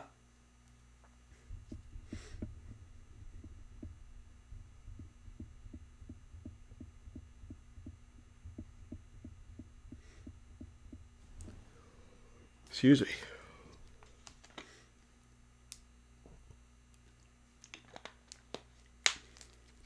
So I think it was Jeff who asked earlier, what do I think about all the theories on who Balin Skoll's master is? And he suggested Plo Koon. Now, do I know of anything that could like point to that? No. But if you're looking at personality and profile of the Jedi, I could see Plo Koon being Balin Skoll's master. He seems honorable, emotional, emotional in a very different way than you guys are anticipating. Not like outwardly like, oh my god, I'm so sad, anything like that. He seems emotionally driven and like honor driven and very much attuned to the Force in its movement. And that's all seems like Plo Koon to me. I mean, it could be another 100 Jedi on top of that, but just using Jedi we know as examples, I think Plo Koon could be a good one. I'm interested to see if they'll even show us. I don't know if they're going to bother going into that much detail. Because I think, almost like if you look at the Joker in DC, the more you give him background, the less mysterious and the less aura he has around him. We don't know a whole lot about Balin Skoll, so it's kind of exciting because he has this mysterious, curious aura that we're all really drawn to, it seems like. So I don't know if I want to know everything about him. Hey, welcome back, Dang Good. The episode was good. Definitely wasn't it like super exciting or anything like that, but what I just finished saying to everyone was like, it was one of those episodes that's letting us regain our calmness, let's say, because episode 5, when that ended, everyone was going crazy, like, oh my god, Star Wars is back, this is the greatest thing I've ever seen. So everyone was like way up here. Now, if we all went into the finale, the last 2 episodes up here, it's going to be really hard to meet our expectations, right? If we're all flying high and the finale only meets us this, like, in the middle, we're going to be like, dude, that finale sucked. But if we reset this episode, we go a little bit slower, then even if we only match episode 5, it's going to be a huge improvement from episode 6. That everyone's going to be like, this is sick, great finale. So, this episode pushed the storyline forward, introduced a lot of interesting developments that we're going to have to solve in the final 2 episodes. So it did its job perfectly. It just was kind of, it wasn't out there and grabbing you and making you like, this is awesome. So I'd give it like a 7, a 6.5 to 7. Just, I think if they would have fixed the pacing a tad, and if they would have made Ezra's recovery like a little less anticlimactic, I would have given it probably an 8. Because it did what it was supposed to do. It did its job.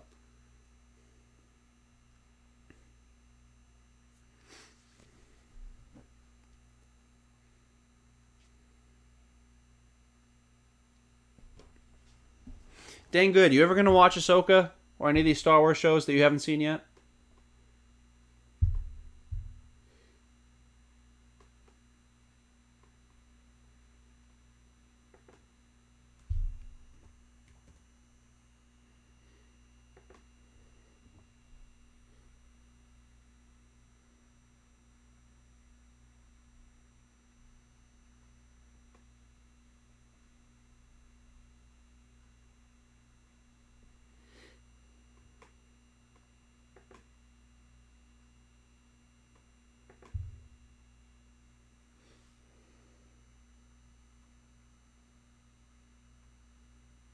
Yeah, exactly. Yeah, I forgot. Episode 4 was great too. You're right.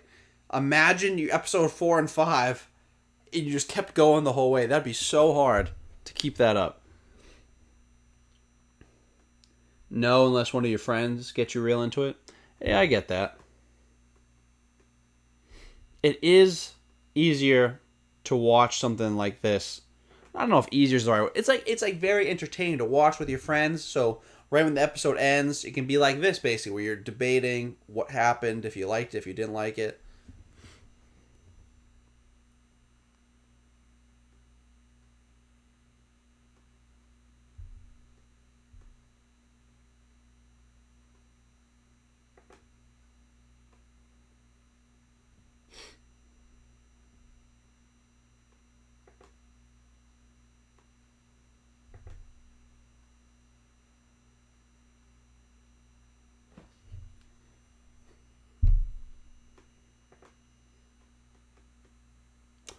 Hey, Paul. It was good. I think I would put it I think it like I said, it could be better than Mando. Oh. Here's my so let me finish first, I guess. It was good. It did a great job. It pushed the storyline like way forward, introduced a lot of like problems that the main characters are going to have to solve in the finale. I loved it. Was it a little slower? Do I wish Ezra's like that Sabine finding Ezra, I wish it was a little bit more like climactic where you're like, "Oh my god," instead of just stumbling into him. But like you're saying, good episode. It was a nice reset to kind of slow things down before the finale. And definitely the show is not disappointed. But here's my controversial take. I think both Andor and Ahsoka are better than Mando. What do you think about that? I know that might not be a popular opinion.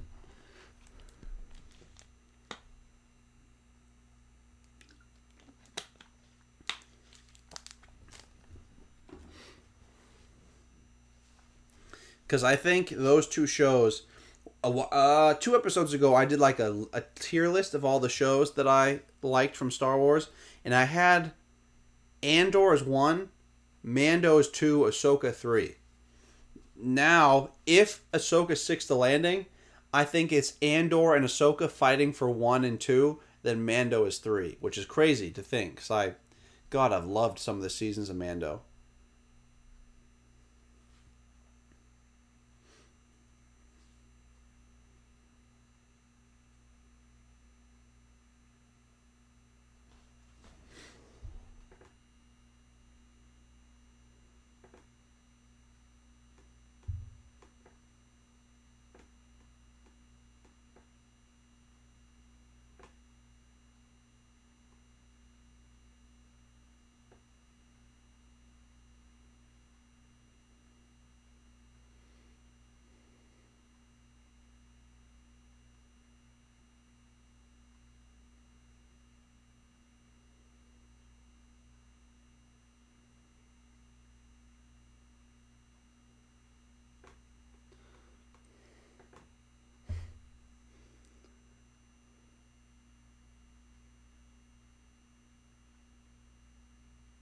Yeah, see, all my friends.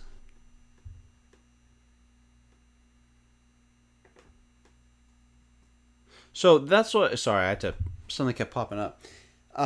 That's what all my friends say. Imagine you're like a young kid right now. Let's say you're like 8 years old. Okay, don't tell us your age because I don't want you to have any of your information out there. So just, I would hate for someone to like. I don't know. I get paranoid about that. But say you're like an 8-year-old kid right now, right? When you turn like 12 to 14, when you start getting like freedom to watch the movies that you want to watch, no matter what they're rated, imagine your parents are like, hey, check out Star Wars. And you look up Star Wars on your phone. It's going to be like 9 movies. Wait, is there 9 movies? 6. Then there's Rogue One, Solo. Oh my god. There's 8 plus the sequel trilogy. There's 11. Am I forgetting any? So there's 11 movies. There's like 6. There's like 6 live action shows. There's like 4 animated shows. and you're gonna be like, what am I supposed to watch? How do I get into any of this? And then Marvel too. It's like, hey, you should watch the Marvel movies, child who's 12, and you're gonna have like 32 movies to watch, and then 17 TV shows, and you're gonna probably watch 5 movies. You're probably gonna watch 2 TV shows, and you're gonna be sick of it because you're watching it and there's no hype around it anymore, and you're like, I'm done.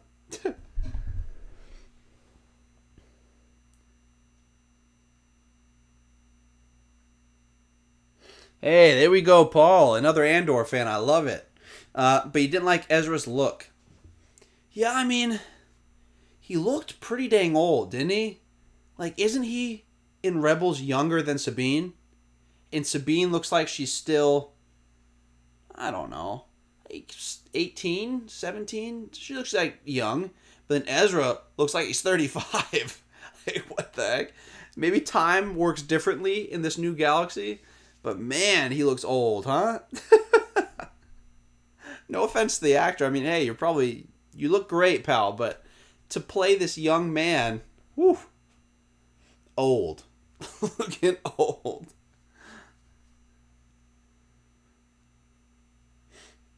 Yeah, man, I don't know. I don't know.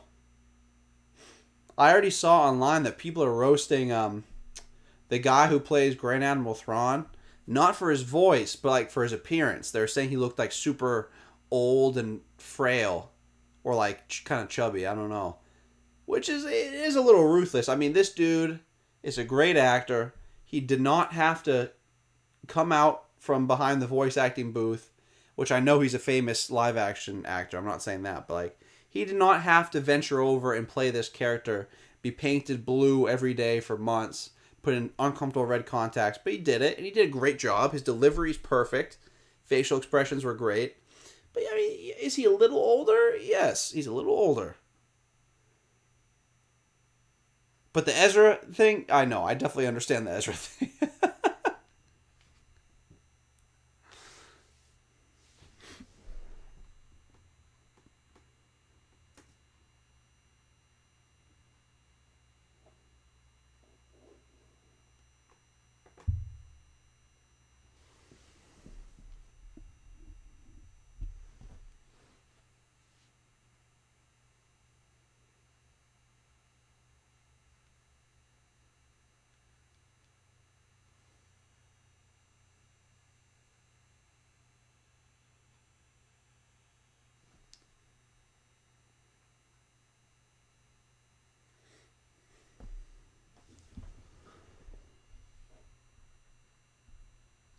Oh, man.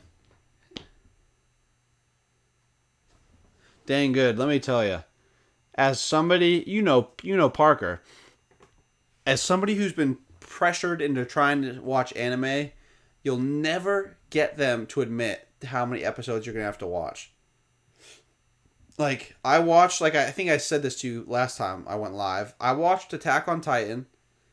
There was a few seasons, and I mean, I loved every second of it, so I won't even try to deny that. But oh my god, when they tried to get me to watch like One Piece or Naruto, and they're like, all you have to watch is like 700 episodes. It's like, are you crazy? No, no. I'm gonna be sick of these dang characters in 700 episodes. That's crazy. Do I think Star Wars should reboot? Oh, god, dang good. That's a question. That's almost like a full on video essay worthy question. Do I think Star Wars should ever reboot? Oh, that's so tough. That's a great question. Like, I don't know how they would do it. Here's what I will say.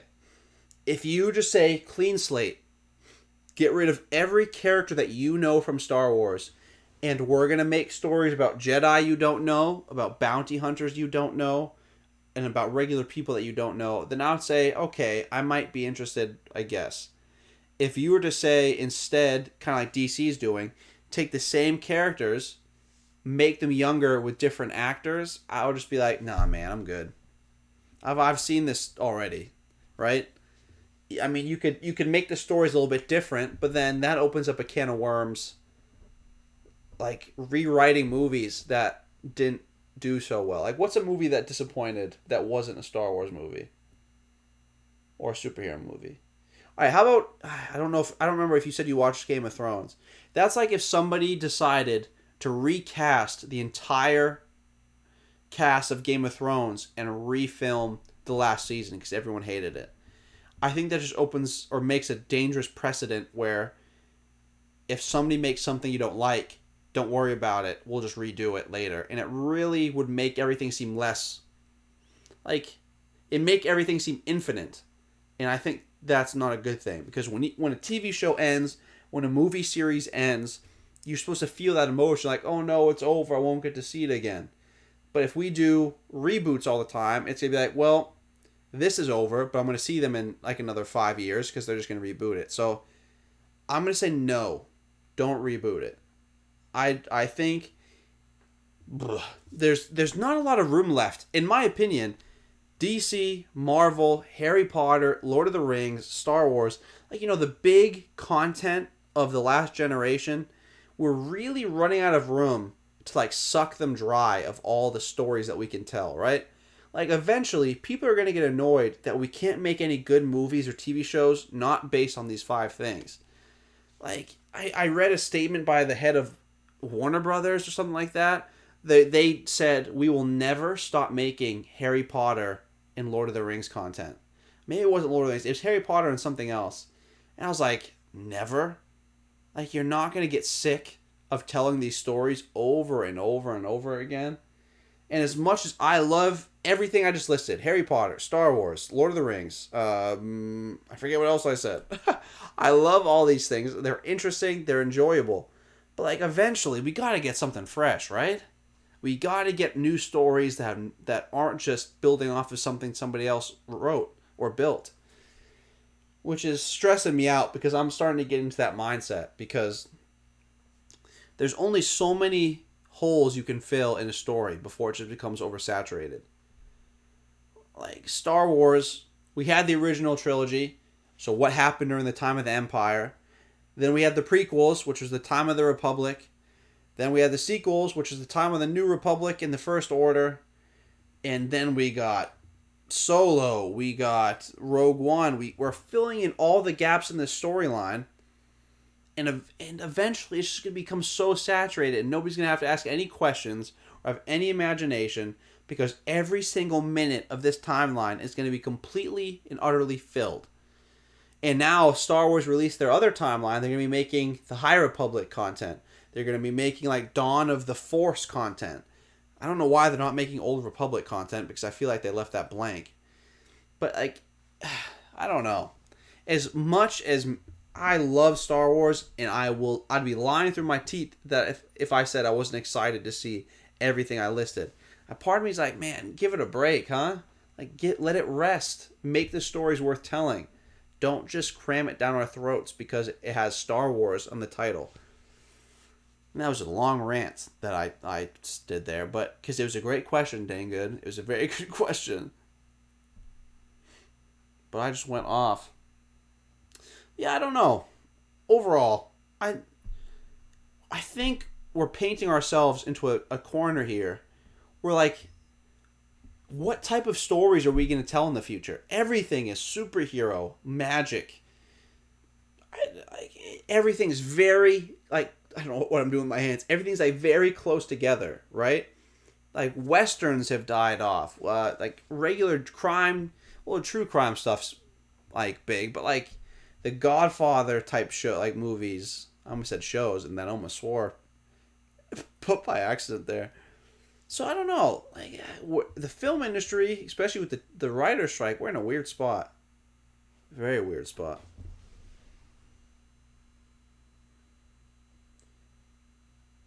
Can't see it. Star Wars been since 1970. They will sooner.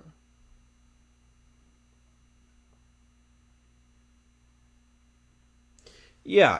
I mean, if I had to pick one of the options, I'd rather them just cram in as many stories as they can into one timeline, and when they've absolutely filled it, and I know they won't stop, then just cut it off, right?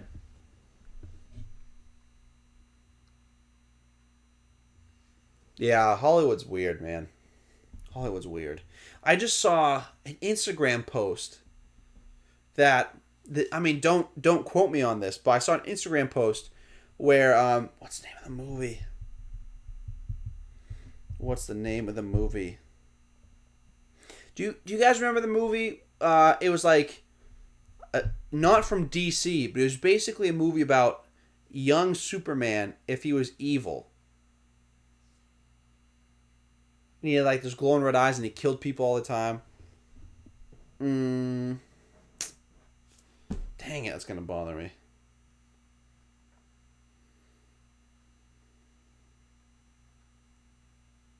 Brightburn. So I saw in an Instagram post that they were making a Brightburn 2, but because of the writer strikes, they're going to be using AI to help them make the story. Like, are you serious? Like, I hate the concept of using AI. Now, does that mean you can't use it? I don't know. Like, I almost said, can you use it for artwork? Ew, I know, dang good. I just like... there's room for everyone to have a job in this planet, right? You can work with your hands, you can work with your brain, you can be artistic, you can be rigid, you can be in the military, you can do anything. But if we start taking away jobs from people, then that list of things you can do on this planet that is so massive will start to go until we are left with I don't know what. And now we're going deep into like tech talk right now and like what that means for humanity, but like, man, if I were like one of the SAG-AFTRA, which means like you're a member of the Actors Union or part of the Writers Guild, I'd be telling all my fans, if this is the case, do not watch that movie. Like, don't go to the movie theaters, don't stream it, don't see it. Now, obviously, curiosity is what kills the cat, so I'm sure a bunch of people would stream it and see if it was good. But yeah, man, Hollywood's in a weird spot, humanity's in a weird spot, we're all just weird, man. God, we went down a spiral there. I got asked if Star Wars should ever do a reboot. I ended up talking about how humanity is being squeezed by artificial intelligence. Very weird.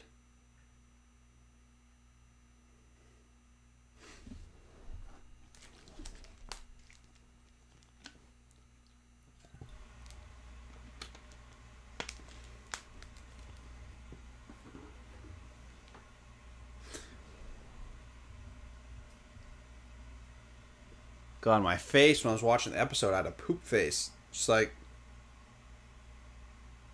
don't like that.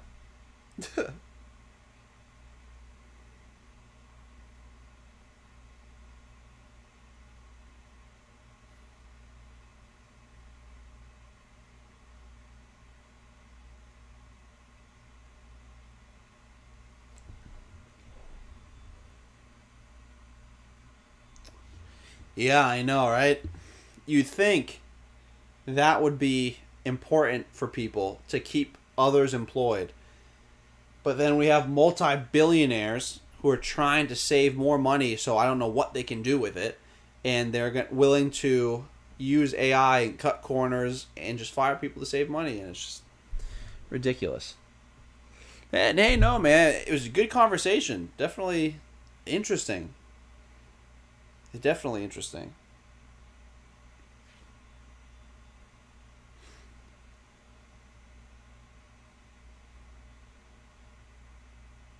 Excuse me. Oh my god.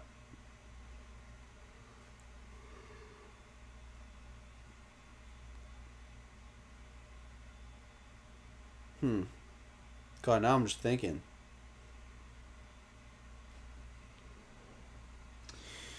Yeah.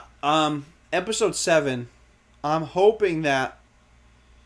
Well, I mean, this is a show that had a lot riding on it because it had a lot of people excited, just like Kenobi did, and Kenobi let people down. So I'm hoping they decided to go big for both episodes 7 and 8, the final 2 episodes. If they save it all for the last episode, especially because they're on the shorter side, like 40 like 35 to 40 minutes, it won't be enough to satisfy the audience, I don't think. So I'm really hoping we get to like finale level action and storytelling in episode 7. I think we're going to see the Thrawn and Ezra. Oh, actually, wait. Whoa, I'm about to skip something cool. We're going to see Ezra and Sabine and Balin Skoll and his apprentice, and we're going to see them four intermixing or mingling. I don't know how to speak English anymore. They're going to mix together, and we're going to see what they do.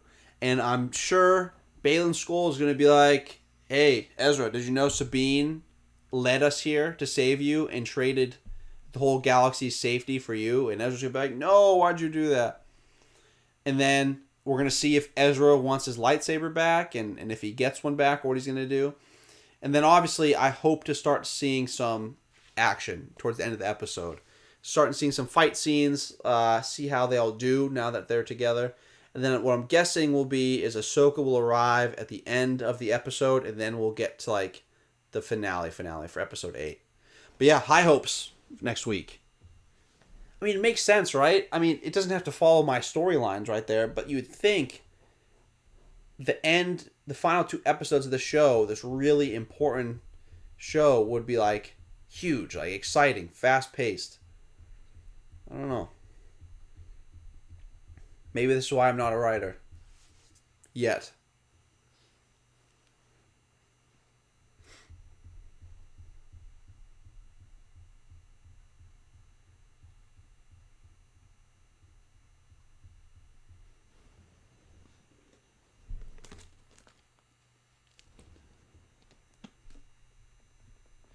I can't even lie to you. I've never seen a single episode of Futurama. I think it's like an animated cartoon, but that's the entirety of my knowledge.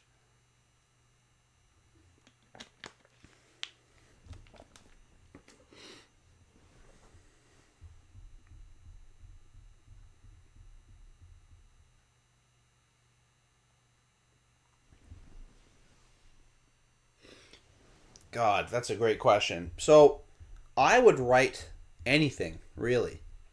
Like, if you have listened to our podcasts on Spotify, which we haven't done in months, so I don't blame you if you don't.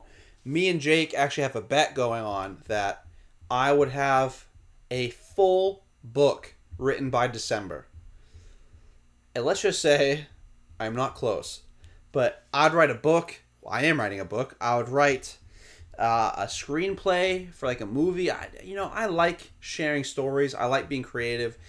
Doing it is a nice release for my brain, especially if I'm stressed in other ways. I like just like turning off my brain and focusing on something that's not in my life, And that's a big reason I want to write something for other people. Movies and TV shows and books have been such great stress relief for me in my life, especially as a child. And, not to say I was never one of the people who's like stuck inside all the time. I was outside every day with friends, but on tough days, I always found a story to be engrossed in, right? I would like to return that favor and be able to give people a story that distracts them from their day-to-day struggles, Like something you could actually like sink your teeth into and enjoy.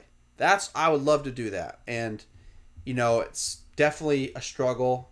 I did not go to school to be a writer. I'm not Shakespearean with my word choice, or my grammar stinks, actually, to be clear. My grammar is terrible. But yeah, I'm going to struggle through it. I'm going to write. I think the most I've ever written for a single story is up to like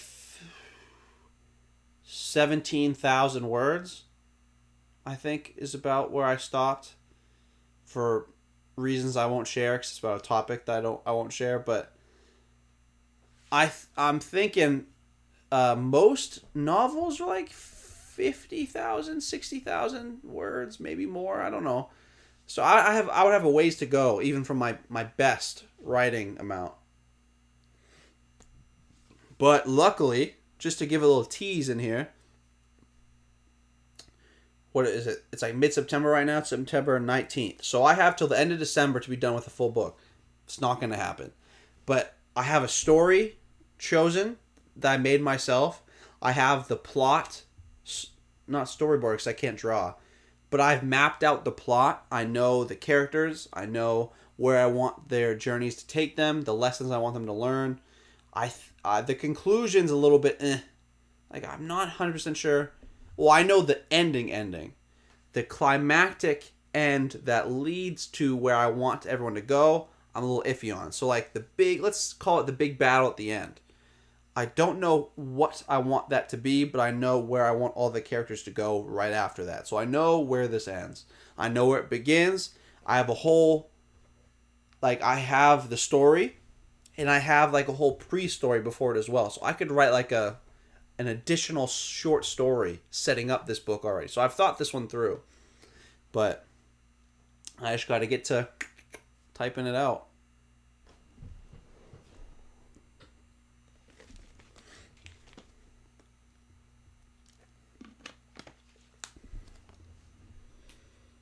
I already have a title. I mean, obviously, titles change very frequently. Um, when you're in school, a lot of teachers tell you, don't name it till you're done. Like that's a hint they give you because you're gonna write your story, and by the time you write your last word, you're gonna know the characters and the story so much better than you know it when you first start. So you might discover something new, maybe an attribute you want to highlight, maybe an event, maybe a person. So a lot of people say leave the title for the end. I don't know if I necessarily agree. If you find something good, I'd probably throw it down. That's what I did right now. But you never know. It's a working title. If I write the book, and let's say a miracle happens, I finish it by December. Maybe I'll change the title. Maybe I'll do something different.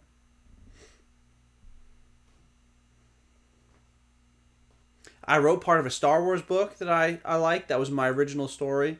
I have a sick name for that. I can't even tell you how happy I was with how it came out. Because it was a trilogy of books, and I have 3 different story names. Oh, they're fantastic. But obviously, I cannot write a Star Wars book legally, because then I'll be copyrighted and sued.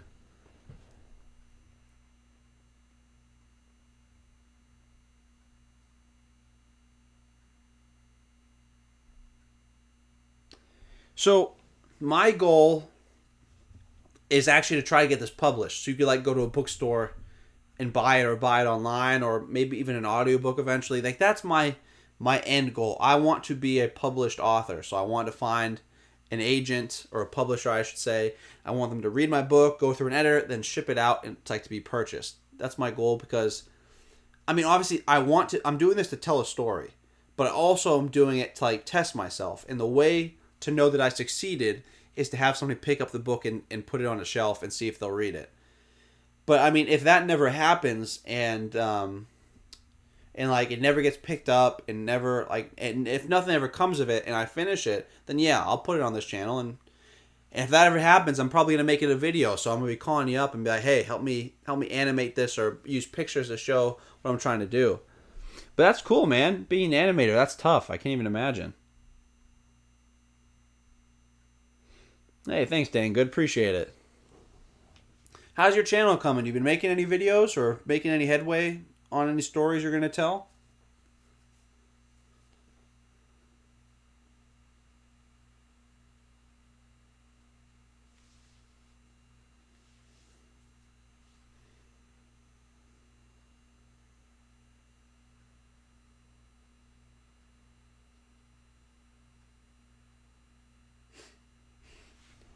I mean, me personally, I've been slacking.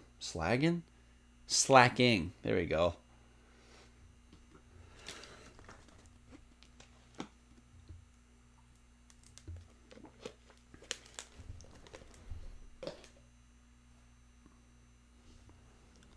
Ooh, taking some time. It's going to be sick then, I'm guessing. High quality.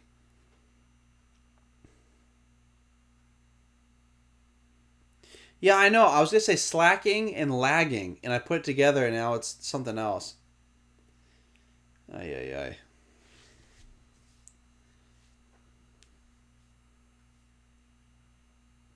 Oh yeah, that's exciting, Dan. Good. I'm excited to see it. Ooh, neck crack. Ouch. Third floor member. What are you messaging me?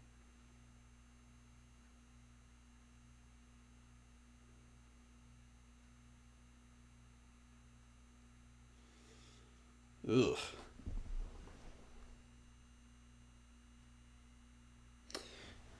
They're doing good. They're doing good. I'm going to be seeing a few of them in the coming week, I think. A few people have been on some trips. I'm sure they'll have some funny stories.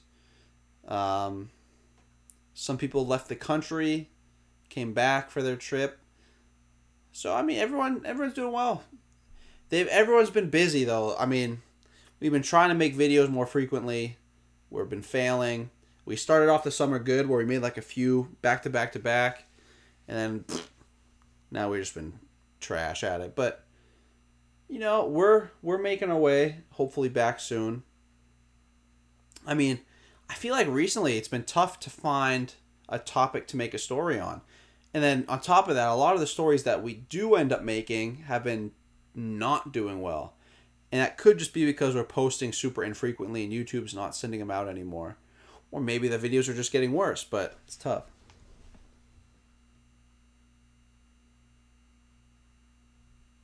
Tell Jake to get back. Oh my god, I love that.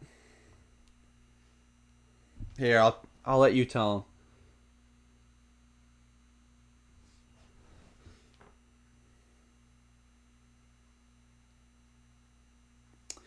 Boom, he's been told.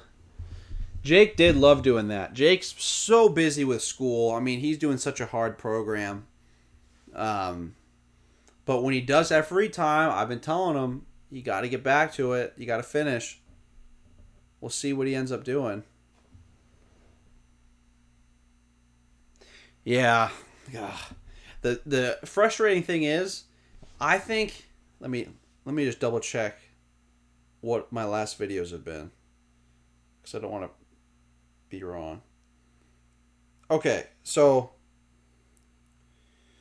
we have the last three videos were Darth Vader, Slave to the Galaxy, should the Batman be forced into the DCU, and how to make Arrow work. All right, those are my last three.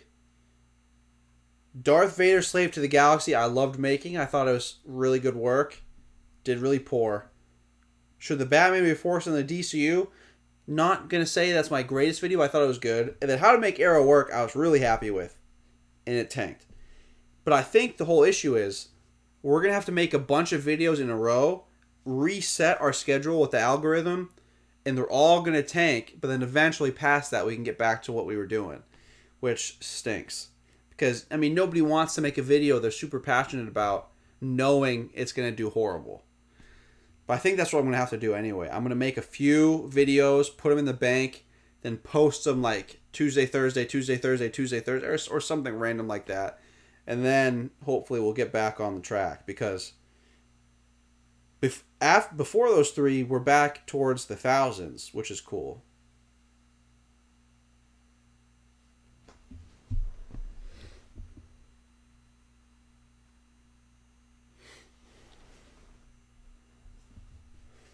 I don't know. Maybe I'll do like 4 quicker videos, like 5 to 6 minutes. So that way I won't have to take hours and hours to finish like some of the other ones do. And then use those as like the kindling to restart our algorithm place.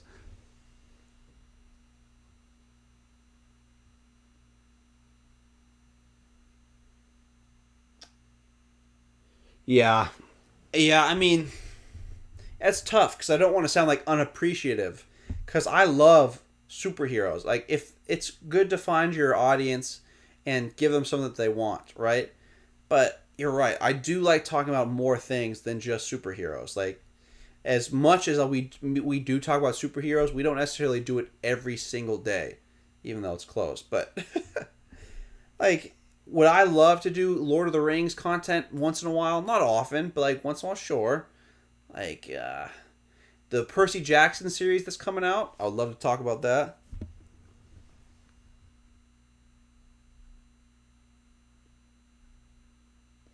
Hey, I appreciate that, dang good. Yeah, we realized that early on when we were making our first episodes. We were talking about books and stuff, and like nobody watched them.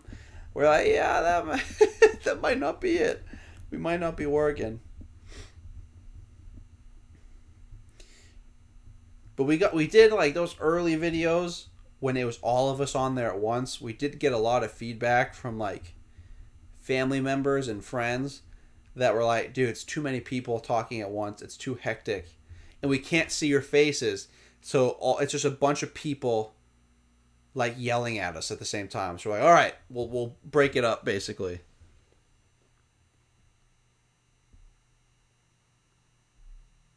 You read the Percy Jackson books? No way, man. That's sick. I loved those books. Loved, like, probably my favorite book series of all time.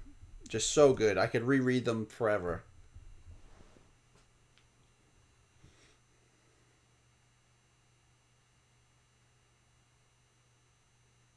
I forget. I think it comes out like this December.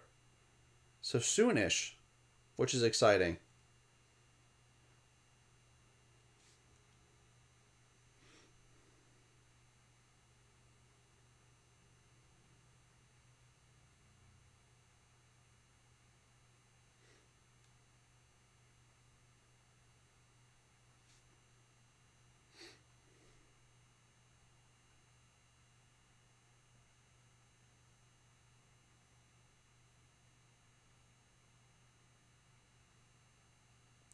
Peter Pan remake.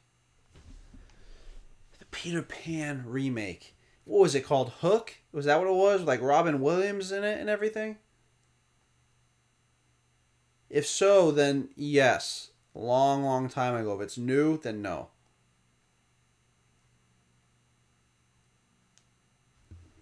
Like, I'm trying to think. When did Hook come out? Um, 2000s ish.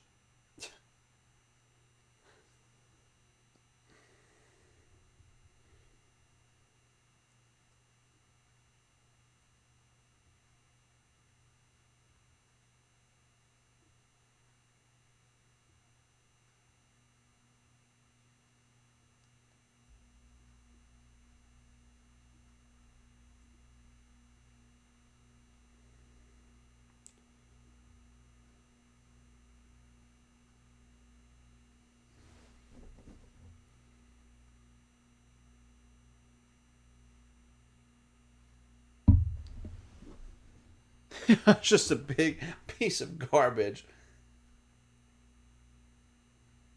Yeah, yeah, I'm excited for Loki season two. I loved season one. I thought the ending, like the final two episodes, were great. I mean, the whole show is good, but the final two episodes definitely very good. Definitely better than WandaVision for me. I know a lot of people put that like high up on their list, but no, Loki season one was great. Hopefully, season two will follow suit. And then past that, I'm really just hoping Daredevil is going to be good. Please.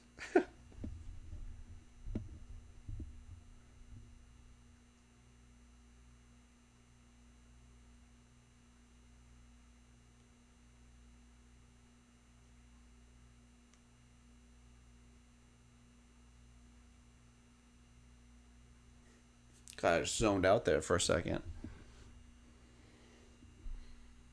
What time is it? Oh, baby. All right, then, good. I'm probably have to call this one soon. I got to get up early tomorrow, and I'm old. So this is late for me. But I'll gladly answer this question. Ooh. Dang good, you've been on fire with questions tonight. Like, for real. Oh my god. Did that show ruin the Loki character? Uh, no. No, I don't think so. I think it gave him more depth and kept him interesting. Because if Loki turned into just a straight up good guy, like he was seemed like he was going to do in the beginning of Infinity War, I think he'd be boring. It wouldn't fit his nature, and then we'd all get attached to him ish, and then he'd betray somebody again because that's what he does. It would be like this again. This stinks. He does this every time. So by taking him out of that endless loop of I'm friendly, now I'm backstabbing you, I'm friendly, now I'm backstabbing you, it kept him interesting. So he's different than what we're used to, so that might be like abrasive to some people, but I think this show saved his character. What do you think about that?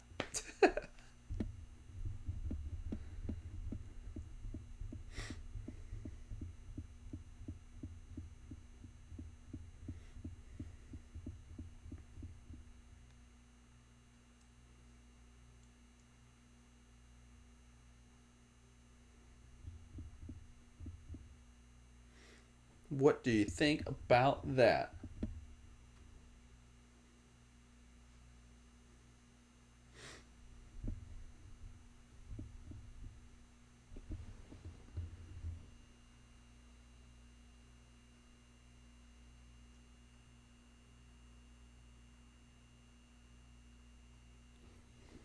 Why? Did you prefer the way he was before? And now you're not as happy with what he's like, or like what's the mix for?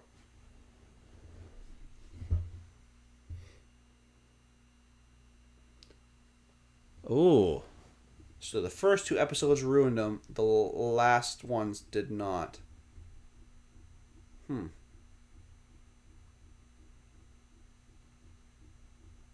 That's a very interesting thought.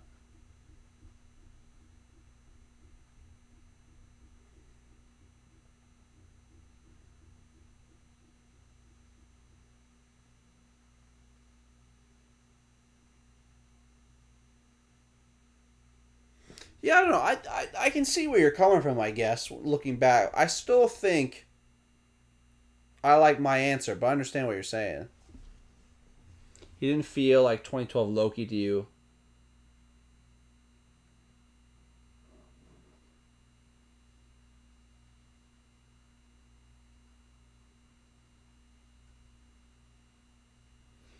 Hmm.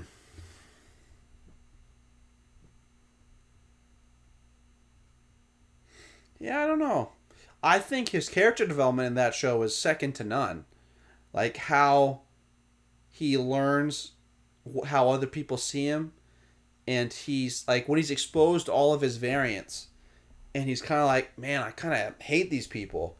And in reality, he's saying he hates himself.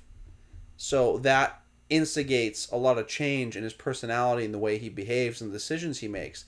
I think that's like poetry in motion. That's beautiful. Like that's what I loved about the show the most. Like I mean, you can have fight scenes and humor, that's fine, but the way they wrote his character development, sick. Like for real, it was so good.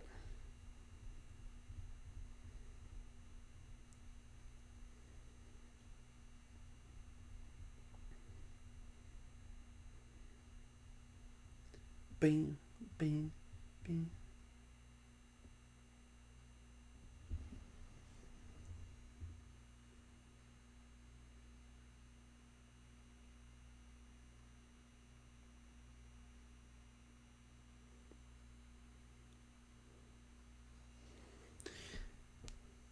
Well, I guess we'll see how he behaves and how he becomes in Loki season 2, huh?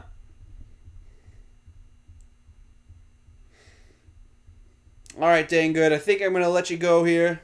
I appreciate you coming to the stream as always, my man. Even though you don't even watch the show, you just come for the vibes, and I appreciate you. Hopefully you enjoyed tonight, and yeah, we'll catch you next week. Hopefully I'll have a video out before then. Not 100% on that, um, but maybe if we're positive, we put our minds to it, huh?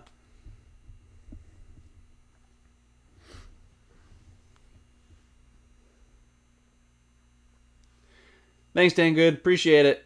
Catch you next time.